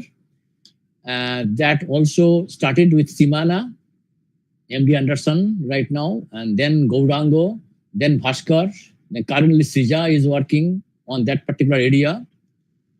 And the CK2 story that Anirban started that work, then Nilanjana worked, and then Nirajana worked in that area, currently working by Shubhojit and Mowli. And the drug delivery, drug systems working, the Arijit and Nilanjana joined that particular group. And then 2 women scientists, actually, one is Mita is currently doing as a woman scientist, and Sivani is completed the woman scientist and again applied. There is another woman scientist, Sabana, is woman scientist Wise PhD. She is actually got the Wise Kiran PhD program fellowship. And here is Afrin. She worked 1 year currently in Australia for PhD. Nilanjana again returned back to the lab and as a woman scientist. And that's all for my students. Now, for you all, a take-home message. Take-home message is every tumor is different because every people is different. Every tumor is different. So every cancer patient is different. So we need personalized medicine, but low cost. We have to achieve that goal. Maybe that AI or ML, artificial intelligence and machine learning, that will help us to achieve that goal, the personalized medicine. And so our roadmap is target identification, target validations, and preclinical development, that stage. And we all know that prevention is always better than cure. So at least we have to do something for this particular disease. So we have to restrict the disease. We have to restrict the number of patients. The humans have been investing in cancer research for decades, only while evolution has been tuning cancer suppression mechanisms for over 1 billion years. So for the reasons you know, That clock is for everybody, but sometimes clock cannot trigger, but someone can trigger. But when it trigger, we don't know. So the high time has come when we must step back, and try to learn from the expert rather beating up the buses with nothing but futile outcomes. So we have to ask an expert, a clinician. We should not tolerate that the pain. We have to do the early detection, and that can save us. And last one message I can give you, that I think in October 17, so I actually presented in the Doordarshan, that is the Prasar Bharati. In a meeting with Krishna Chattopadhyay, who was the Sanchalak actually. So that lecture is available in the YouTube. I think if anybody interested can view that YouTube. Thank you very much. So early detection saves lives. So now you can see here are the different ribbons of different colors for different cancers. This is not all, but there are some. This is some, but there are more. So cancer awareness is very important. So I will try this awareness program already. I actually submitted one grant to the funding agency for the awareness program, but not yet funded yet. But we don't need the fund. We have to be aware about that cancer particular disease and the disease outcome. So we have to spread this kind of knowledge to the common people who doesn't know anything. Thank you very much to all of you. Thank you, sir. That was extremely informative and in such a lucid way. I think our students also could relate.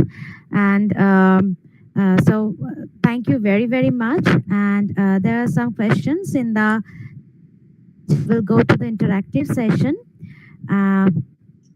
So the first question is, how effective is the crosstalk between researchers and clinicians at state or national level so that the outcome can benefit the human population? I think it's from Kirat sir, right?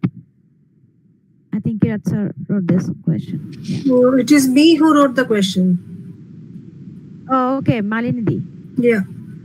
Okay, Anyway, it's from Malinidhi. so Okay. crosstalk, this is terminology. Actually, crosstalk is not in that particular research field.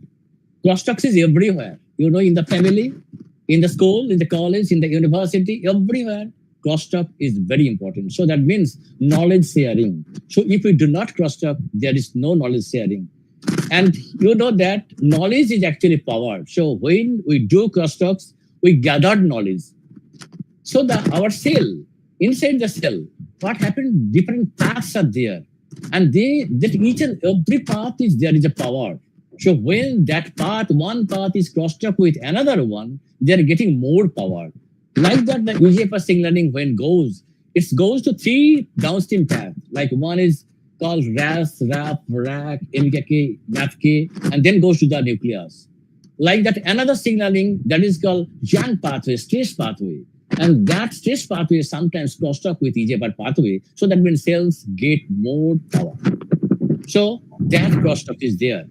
So in research, the collaboration is the crosstalk. So that means when we are collaborating with someone, we are exchanging our knowledge. That means that one particular researcher, one scientist, when directly involved with the clinicians, they are discussing the matter that what happens in the patient and what research tells. So that means we can address the clinical issues. So we can do our research at the clinical route. So for that reasons, it will be better to reach that what doctors require, what doctors need. Doctor cannot do anything if the research cannot tell anything. So that means first thing is discovered by the researcher, that is established in the systems, then clinicians getting that kind of information, and clinical research developed those instrumentations or you can see the treatment procedures, so that can be used by a doctor. So doctors should read the articles. I think the recent doctors, clinicians, every day they are reading the different articles that is coming from, I think that at least New England Journal of Medicine, that is explaining many important issues. I have a question. May I ask directly, sir? Yeah, sure. Oh, okay. Sir, I have a question. Since we are on a platform, this is Microbiology Society of India, and this platform and today's online platform has more than 80% of students. They are from different levels, UG, PG, or PhD scholars. So my question is, what is your view that how to promote research? Because these are research-oriented subjects from the very beginning, from very UG level to PG level, keeping in mind the situations of our colleges. I can say in state or in all over India. So how can we promote the research concept and research mentality to the students? This is a little bit different from the today's topic, but when we have got you in such a platform, I think it's time to ask. Okay, I have to take some waters because this is a very good question. Sure.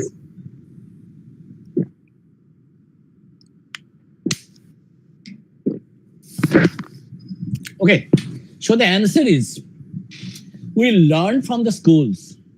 We never learn from the college or university.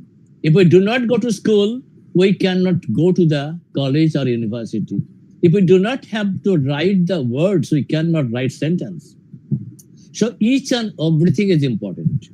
And this is not right that the best school will produce best scientists. No, there are not the good school, but producing the best scientists. And this is not like that the best cities can produce the best doctors or best scientists. Then Nobel Prize cannot go to the other countries. Otherwise, it will go everything to the America, right?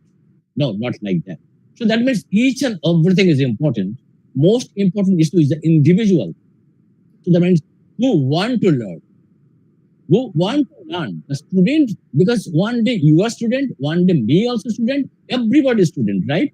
So that means who is learning, that is very important. That means that whatever you are telling, whatever you are teaching, your memory is accepting and your memory thinking. So that means thought process is very important rather than the teaching process. The teachers always teaches in a good quality. Teachers always guide. The teachers are guide. But the thing that what you want to be, that is within you, within your memory. So you have to think about yourself. And nowadays, that internet facility, that media, that is helping a lot. And as a result, what happened, you know, sometimes we are claiming that students are not coming to the college, not taking classes, like that kind of things.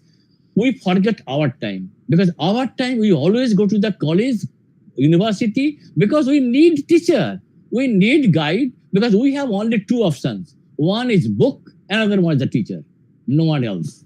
But recent days, you cannot compare with those days. Recent days, if anybody want to learn at home, he or she can learn a lot. Like that. But the thing, whatever the resource you have to give good quality of teaching, so you will be a good teacher. And we all try hard to be a good teacher, but someone is a good teacher. You got it? But whoever is struggling will be a good teacher. Thank you so much. Really, it's thought-provoking. These are the points we should address when we are going to classes or something. Yeah. May I say something? Yes, Sure, sir. Sure, Yes, sir. sir, of course.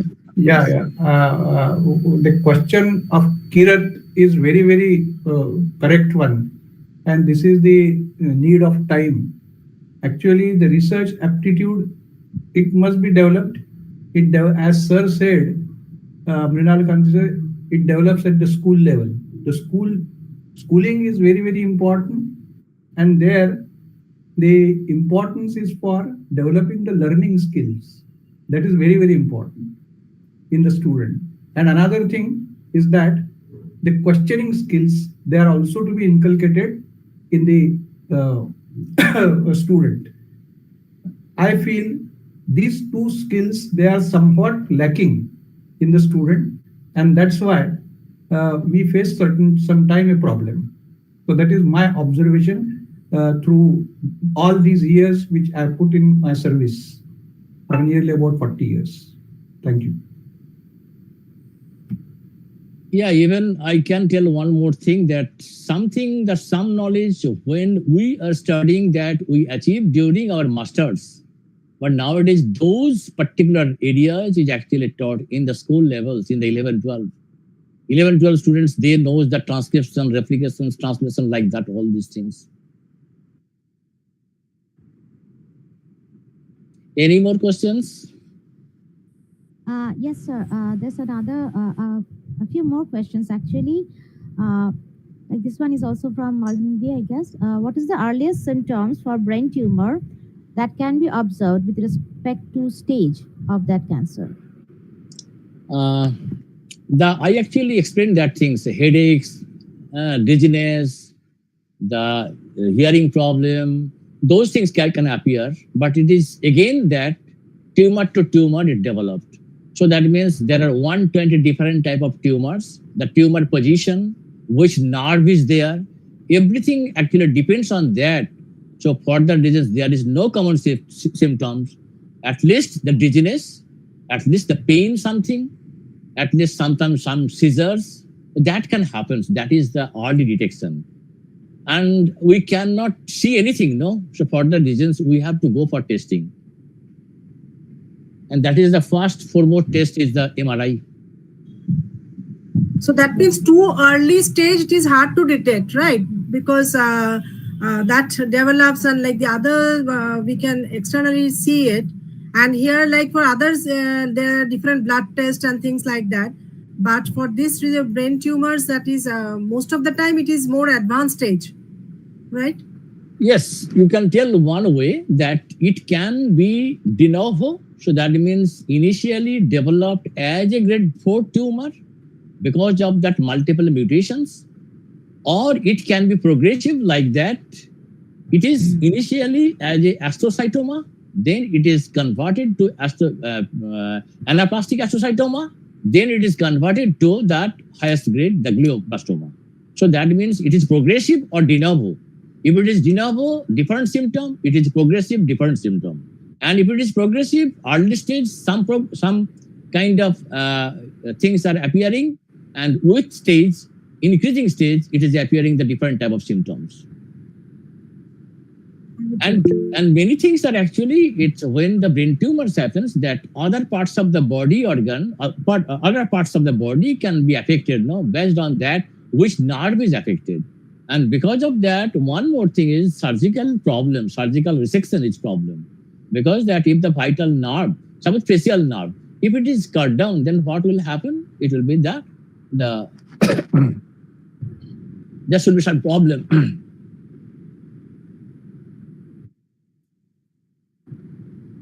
I think there are some questions from students too. Trisha Chakraborty, Trisha Chakraborty. Please switch on your mic and ask the question. Trisha, you can unmute. Hello, sir. Hello, sir. Yes, please.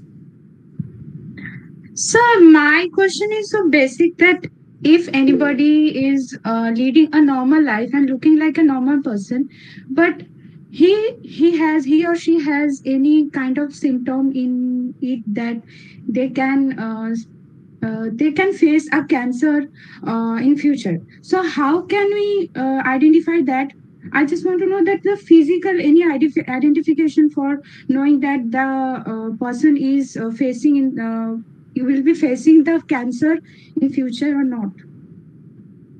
Yeah, very hard questions. So I have to answer it. The hard questions, why? Because that what is not easily answerable, that is the hard questions, you know.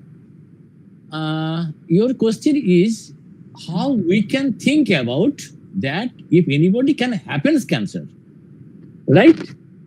Today's lecture, Yes, I am not giving the depth of research.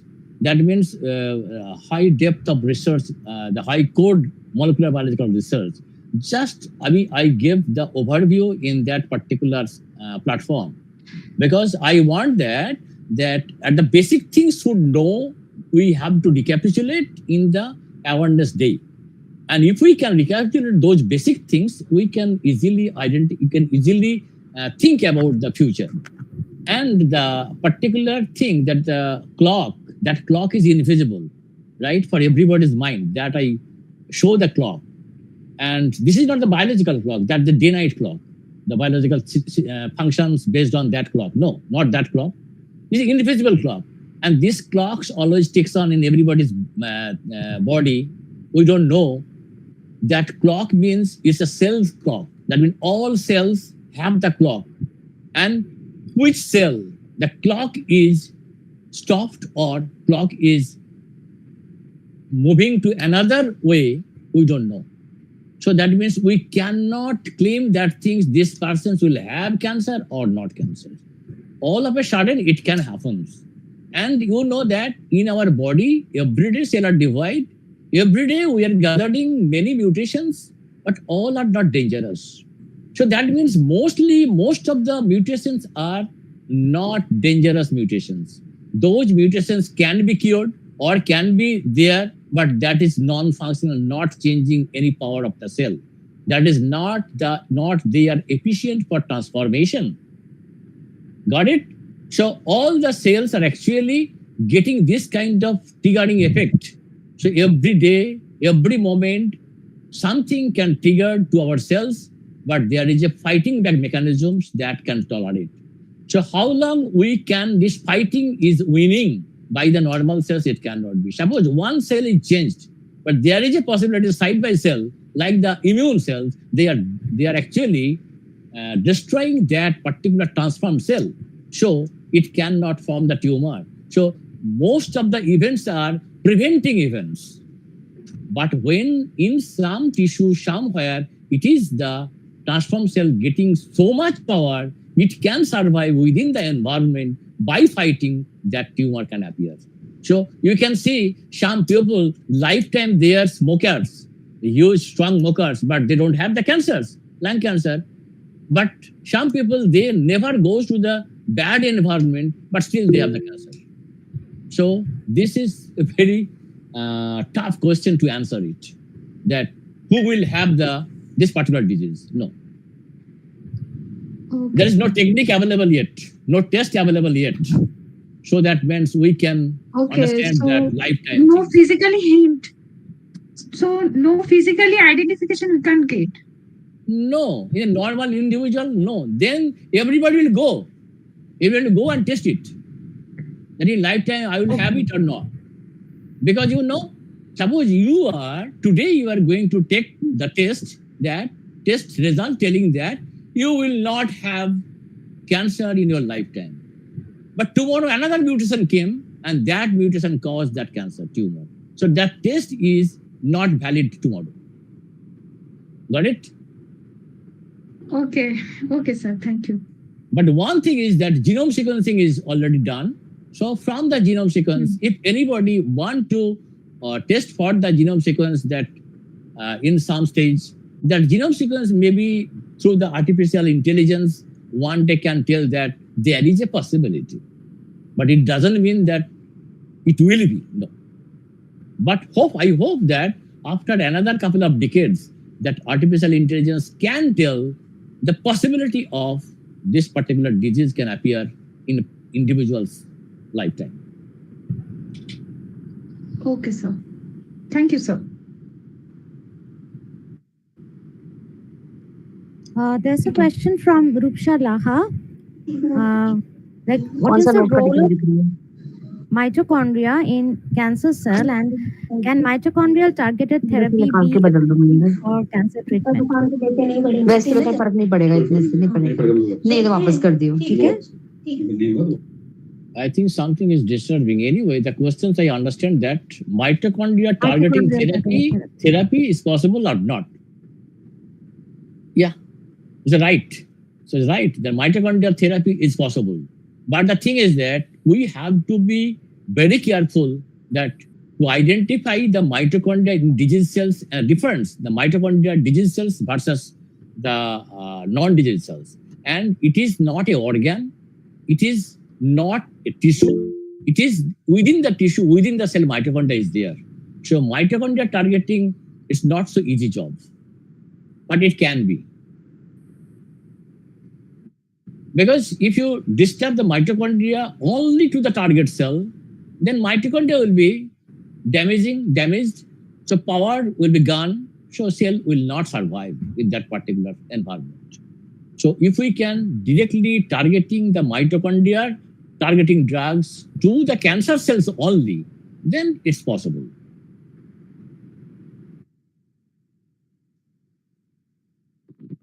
Hello? Yes, whoever asks a question like Mitu Ghoda, I think, have some question. Ma'am? Yeah. Thank you, sir. That was really enriching knowledge that you shared with all of us. My question may be, not related to you. You have that liberty to say, no, or I'm a doctor. I'm an ophthalmologist by profession. And I'm really happy about the research that is going on. My question is, we don't know which person is going to actually catch the cancer, as very correctly it was pointed out by Trisha also. And I am also an emotional fitness coach. I did my master's in emotional intelligence. And my curiosity towards emotional intelligence was that I always felt that it is the hidden emotions that cause lot of diseases, the separation of emotions. Because regarding in my practice also, I have seen that there are so many diseases for the reasons we don't know. And there are so much of recurrences of the diseases, which we don't know from where they are coming. So now that you're also a part of, research, a very big research in cancer, I have a strong feeling that the people who are of that type of personality, which are keeping their emotions inside, which are generating chemicals, which are ruining the chemical of our body inside and creating that environment of generation of the cancer. Is it related or not? That is my very big question. Because epigenetics the emotion part is because when emotions come, their addictions come, and then the whole lifestyle get messed up, the obesity, and it's all related to emotional imbalance, which show up as a physical, disturbance later on. That is what even I want to do, and I am actually I've done my master's in emotional intelligence for that reason, because I was very curious about it. Yeah. Okay. Very, very nice. Very nice. Okay, Dr. Ghoda. So, very nice questions. And I thought that when you started these things, I thought that you will ask about the retinoblastoma and that the research perspective in the retinoblastoma and about the RB or the RB family proteins, how they are perspective. But you ask in the basic steps that emotional point of view, that emotions and the disease. Yeah. And we all know that stress and the disease. Yes. That means the emotion is very important for anything. And emotion can change the lifestyle. True. And the stress, actually, that sometimes what happened that we all know that same medicine, but some people get out from the disease quickly. Some people get out from the disease very long time is taken.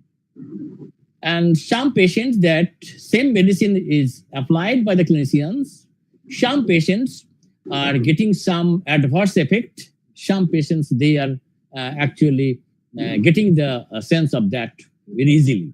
So emotion is very much connected with everything, education, health, disease perspective, everywhere. But when the normal human being, they are under stress, there's a limited stress, there's no problem. So we all have kind of stress because of our emotions or different type of emotions, but this is temporarily. And temporary emotions cannot change us a lot. And because if you can correlate with some cancer in this particular platform, you can tell that breast cancer, prostate cancer, ovarian cancer, there's some cancers, those are the hormone dependent cancers. even the pituitary cancer. So hormone-dependent cancers and hormone production, hormone secretions, these all are connected with the stress and emotion. So that means that emotion does many things. And also I explained that in case of the prostate cancer, the first step that clinicians are actually taken, that is the androgen ablation therapy. So that remove the hormone from the systems.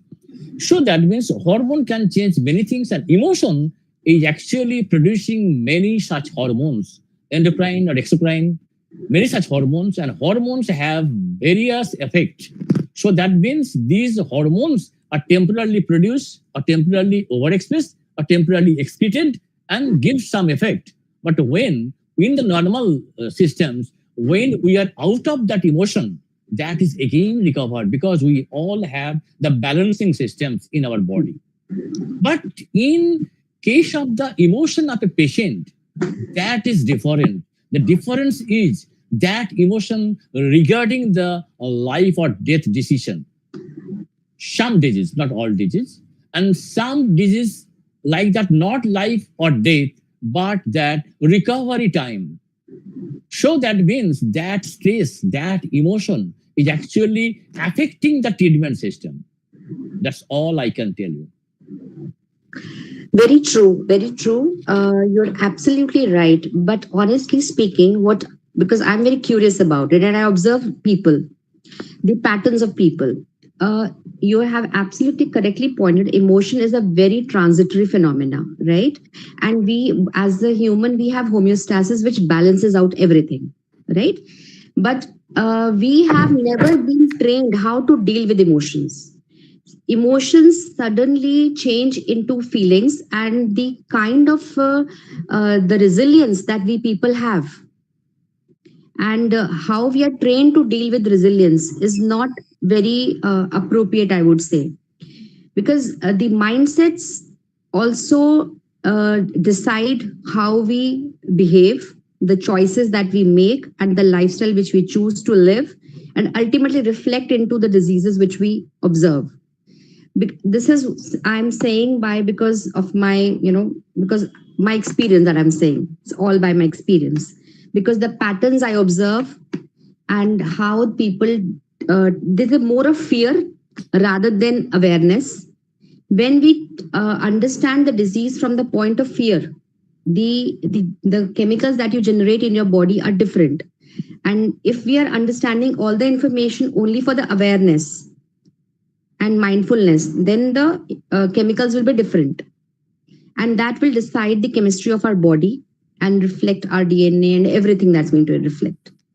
That was my main concern. And I always feel that it's important to create more and more awareness about how we can deal with the emotions mindfully, because the kind of diseases which are coming up, the emotional overload that we are experiencing, I think it's the maximum high that we're experiencing. So many of diseases which are coming up.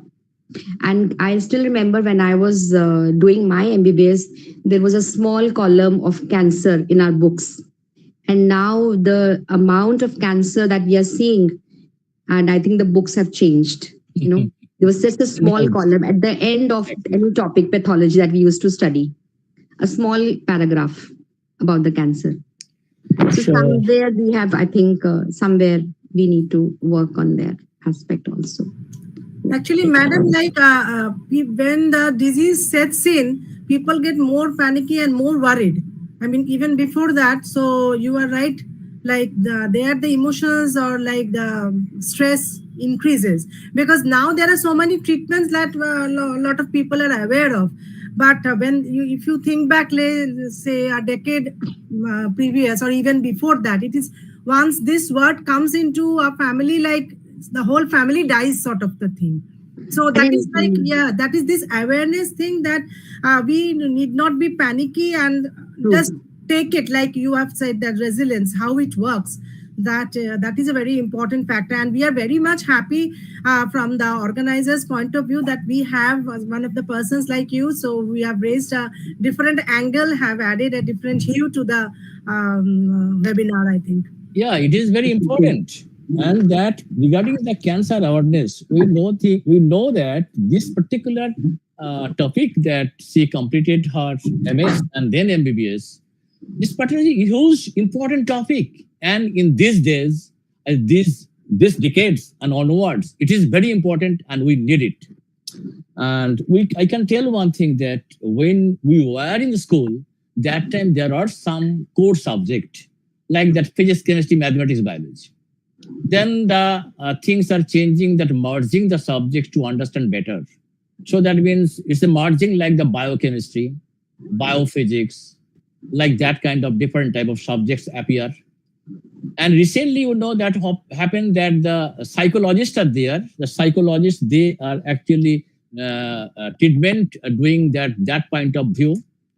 And even nowadays, that the one subject is appearing, recently appearing, that is the, I think, clinical psychology, masters in clinical psychology. And that is very much important these days, because that people are busy. When you are more busy, then your brain is more working. So there's more complications, that more functions. So for that reasons, we are getting more and more stress. And in that situations, if something unwanted events happen because of the boss or someone or the administrative issues, then this kind of stress or emotion appeared that is not favoring, but it is damaging the system. So that means this kind of awareness is more important, even more important than the cancer awareness.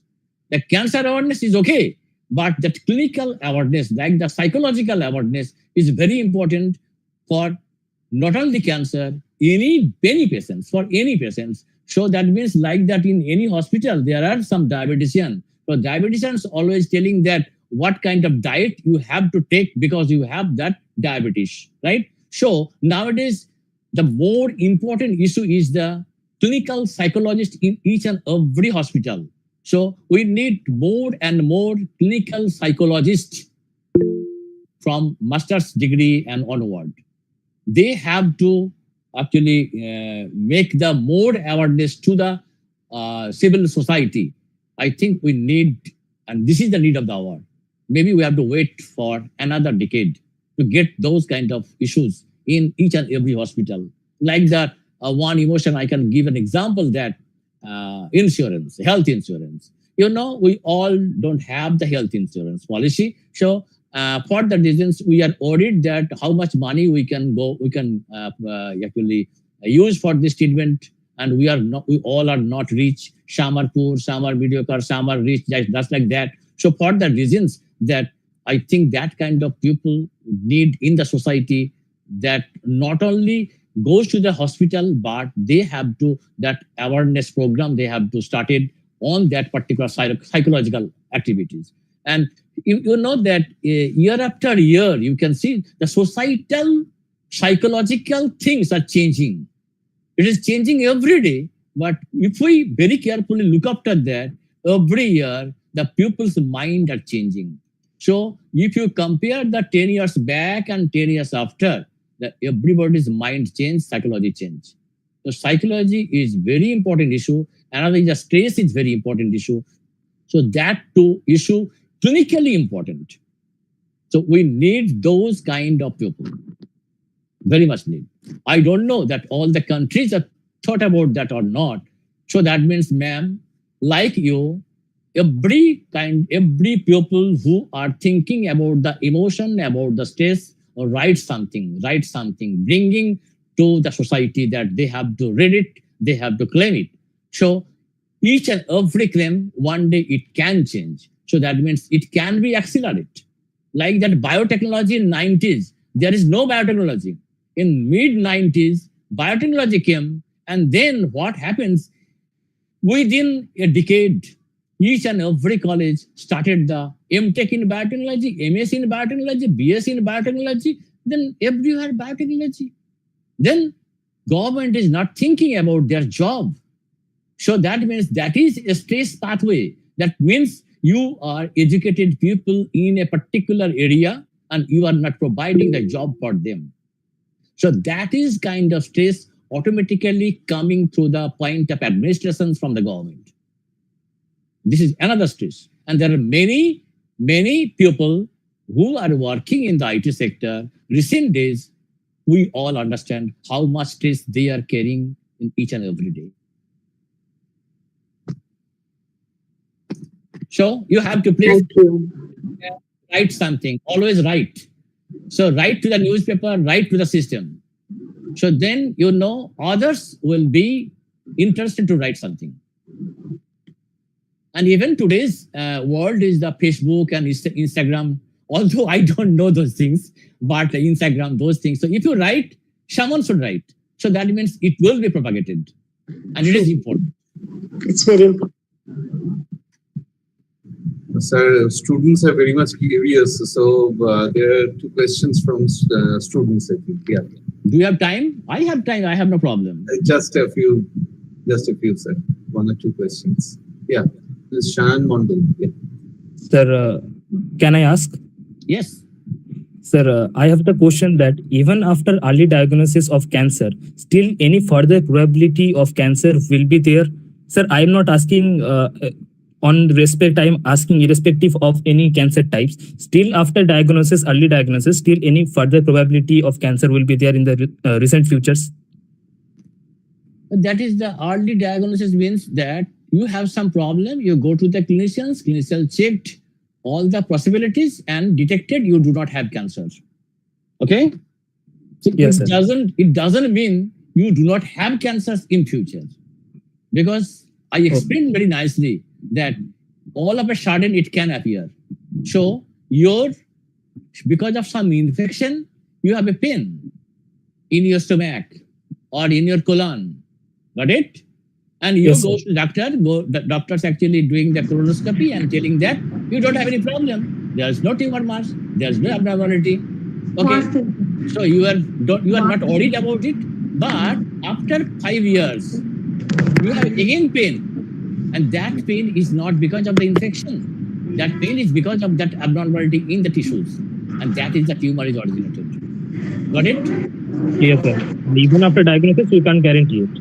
Nobody can guarantee it. That means you have a fever now and you are taking the medicine, fever gone. It doesn't mean within couple of days you will have fever again. Or you don't have fever in your future. Right? Yes, sir. Thank you, sir, for the enlightenment. I think the next question is from Shati Das. I am audible, sir. Yes. Yeah. Sir, my question is, sir, we know that cancer is genetic disease, but my question is, how can prevent it from spreading in the family? I cannot hear properly. Tell me one more time. Sir, we know that cancer is genetic disease, but my question is, how can prevent it from spreading in the family? How can prevent it from spreading? Yes. Okay, so that means there are some events that happens. That means cellular property. So that means that cells will go from one place to another place through a system, right? That system is the circulatory system. That means through blood, the cells can go from one organ to another organ, right? Yes. And one more thing is that tumor, inside the tumor, there is a huge cell mass. So for the reasons angiogenesis is there, that means new blood vessels goes inside the tumor, right? Yes, sir. Got it? And that is one factor is called the VEGF. That VEGF is important for this kind of invasion. That means their invasion goes to the blood vessel and then it goes to the other places throughout the body where it can go, it can sit and it can produce tumor. So that means you have to stop the angiogenesis process. So that means in the tumor you have to produce the drug that can prevent this particular process. That means there are some particular events happening for the metastatic character when a cell can get. And that is ecadrin reduction, whereas encadrin, bimentin, those markers are increased. So you have to prevent your tackle with that. Encadrin and bimentin, those are responsible for kind of migration. If you can stop their production, you can stop the metastatic event.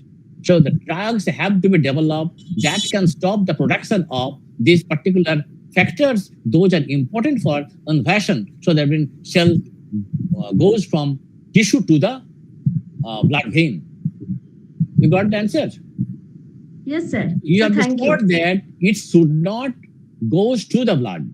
It will be within the tissue environment. Okay, sir. So Sir, thank you. just a last question. I think there may be several questions. I think students or participants can ask later. I think rest of the questions you all Yeah. can share. You all can answer them in future. Okay. So Yeah. there is another question from Dr. Reva Mondal.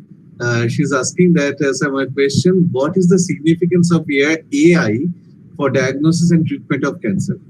Just the last question. Significance of AI in diagnosis and treatment of cancers. Actually, if you think, or all of you, think in the direction that artificial intelligence not only for treatment and diagnosis of any disease. This is important for anything. So it means everyday life. This intelligence can be used by all students from school, college, university, everywhere. Here, artificial intelligence is a new subject, and this subject is acquired throughout the world, throughout the globe. And there are two things, not only artificial intelligence, the machine learning and the artificial intelligence. Two things together to give some answers, the plausible answers, not the right answer, at least plausible answers to ask whatever we are asking. Suppose you know that when you are using the game in your phone, then I think today's phone are that artificial intelligence making phone. So that means the phone is telling something. Suppose this is not artificial intelligence, that means you are speaking and that is converted to in the message to goes to another place. Suppose in the TV, the today's TV, what happened? You were speaking that, okay, I want this channel, right? If you are on the live, then it goes to that systems and it is automatically on that if you are on the live. So all artificial intelligence. So that means that this kind of intelligence, when joined with the hands on the machine learning, of course, in case of the diagnosis and treatment, we have to get the data. That means each and every patient data should be recorded. So the patient's history, so each and every patient's history will be kept as a recorded as a digital platform. Maybe the countries like America, Europe, those countries, they are recorded those things as a clinical record in their computer. So doctors should have a computer. But in India, in China, you cannot get that each and every doctor have to use the computer. So that means whatever the data we have in the big hospital or the good hospitals, the recent developed permanent hospital like the AIMS in India, the many private hospitals in US, Europe, there are many hospitals, Canada. So they are actually taking the report every day. So that means all the data is actually deposited. And then who is another organization, they are handling some of the data. And there is, the importance is that data mining. So that means from all these billions of data, that is the artificial intelligence that is actually helping us how we can mine the data according our wish. So that means I ask the TV remote that I need AV on the live, so TV is automatically goes to that channel. Like that in artificial intelligence that I need particular this disease for female at the age of 30 to 35, all the data will come. So that means this is a technology that whatever you want, it will come to you.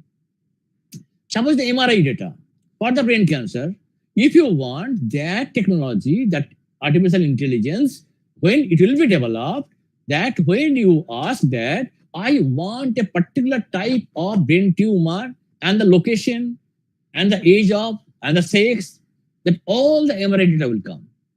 You got it? So AI is helping us, and in the future decades, I think we all understand that most powerful things in the world is the AI and ML, of course. But the thing is that we have to empower AI by our data. So we need to keep each and every data.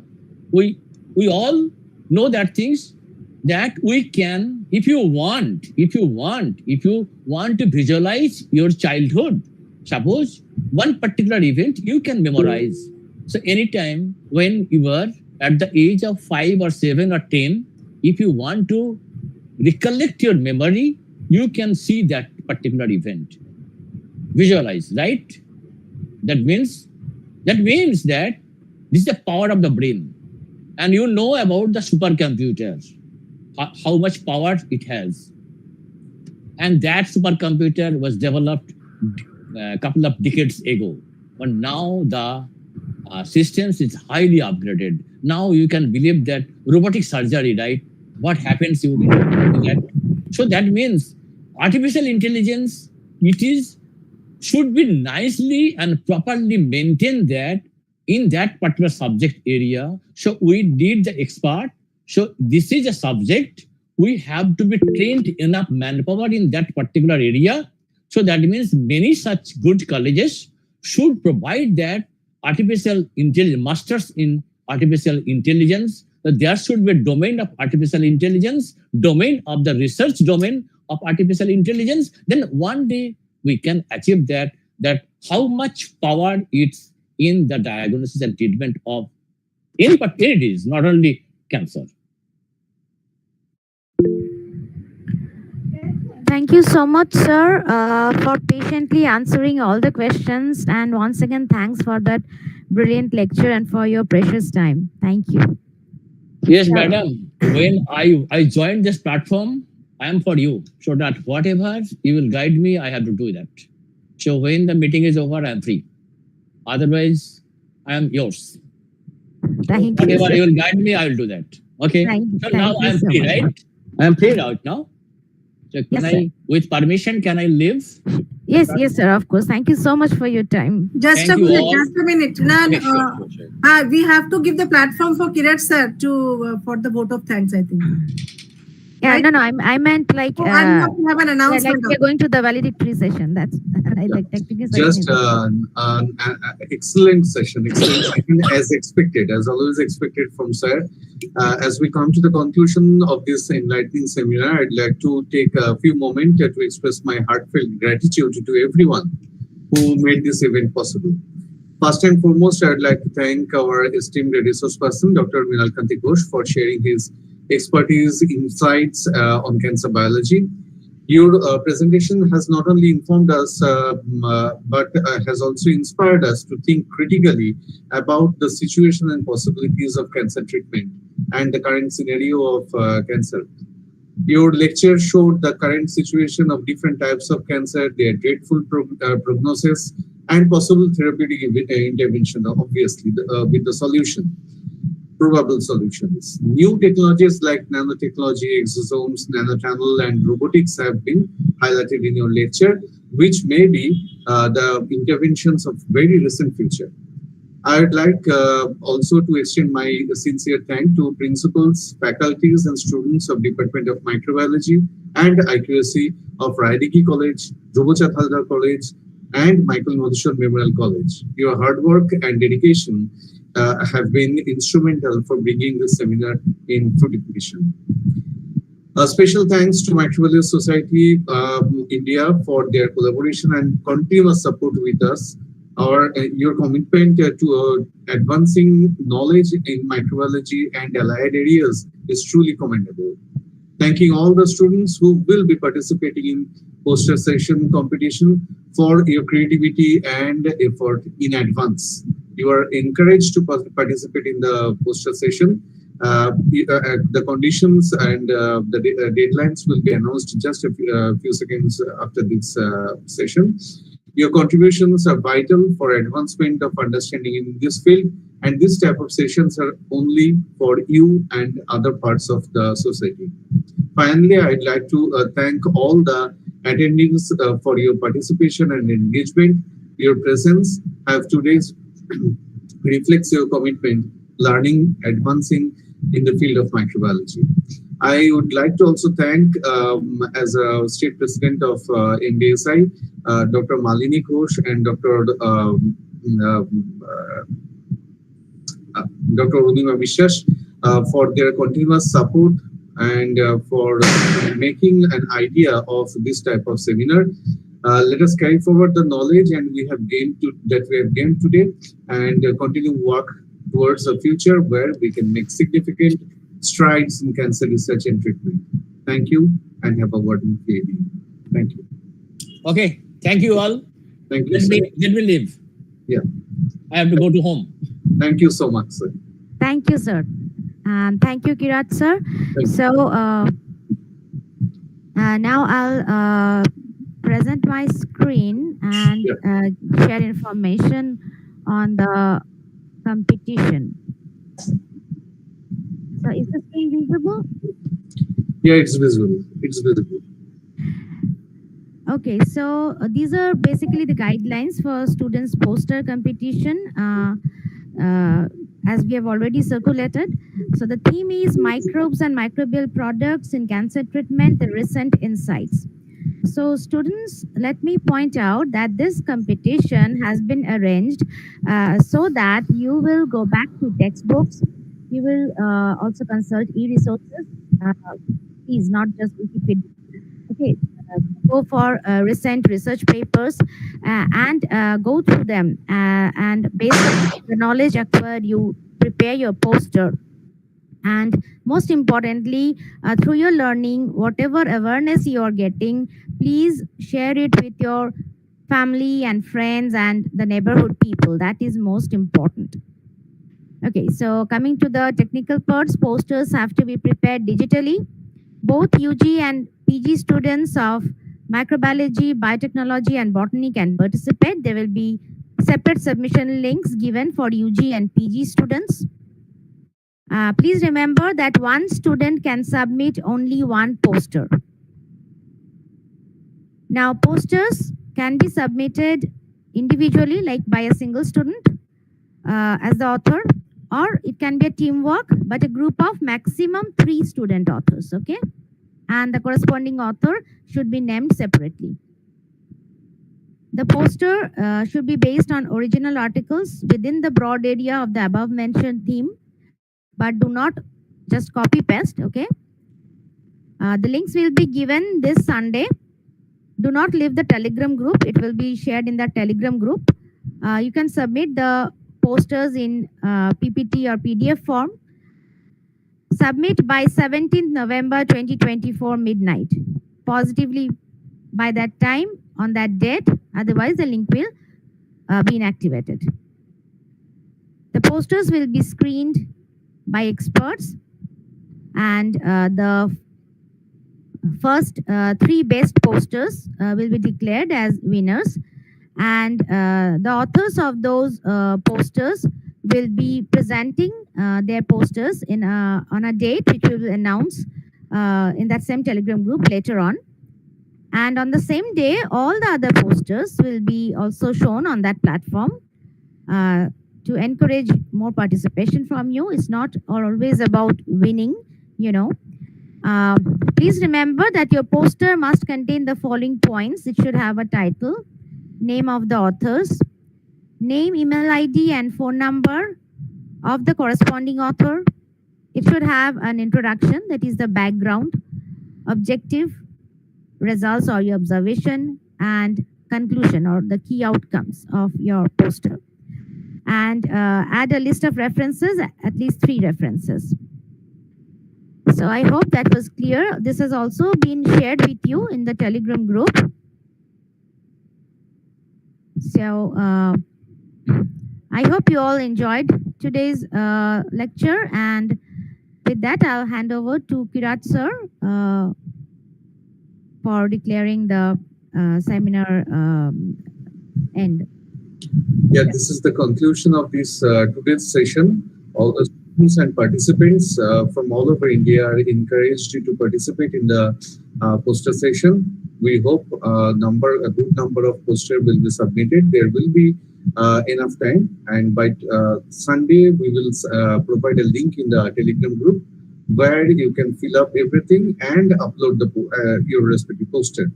It will be better if you prepare the poster in the PPT and then convert it to JPEG format and upload in the link. Okay. And for further clarification, please communicate over the Telegram group.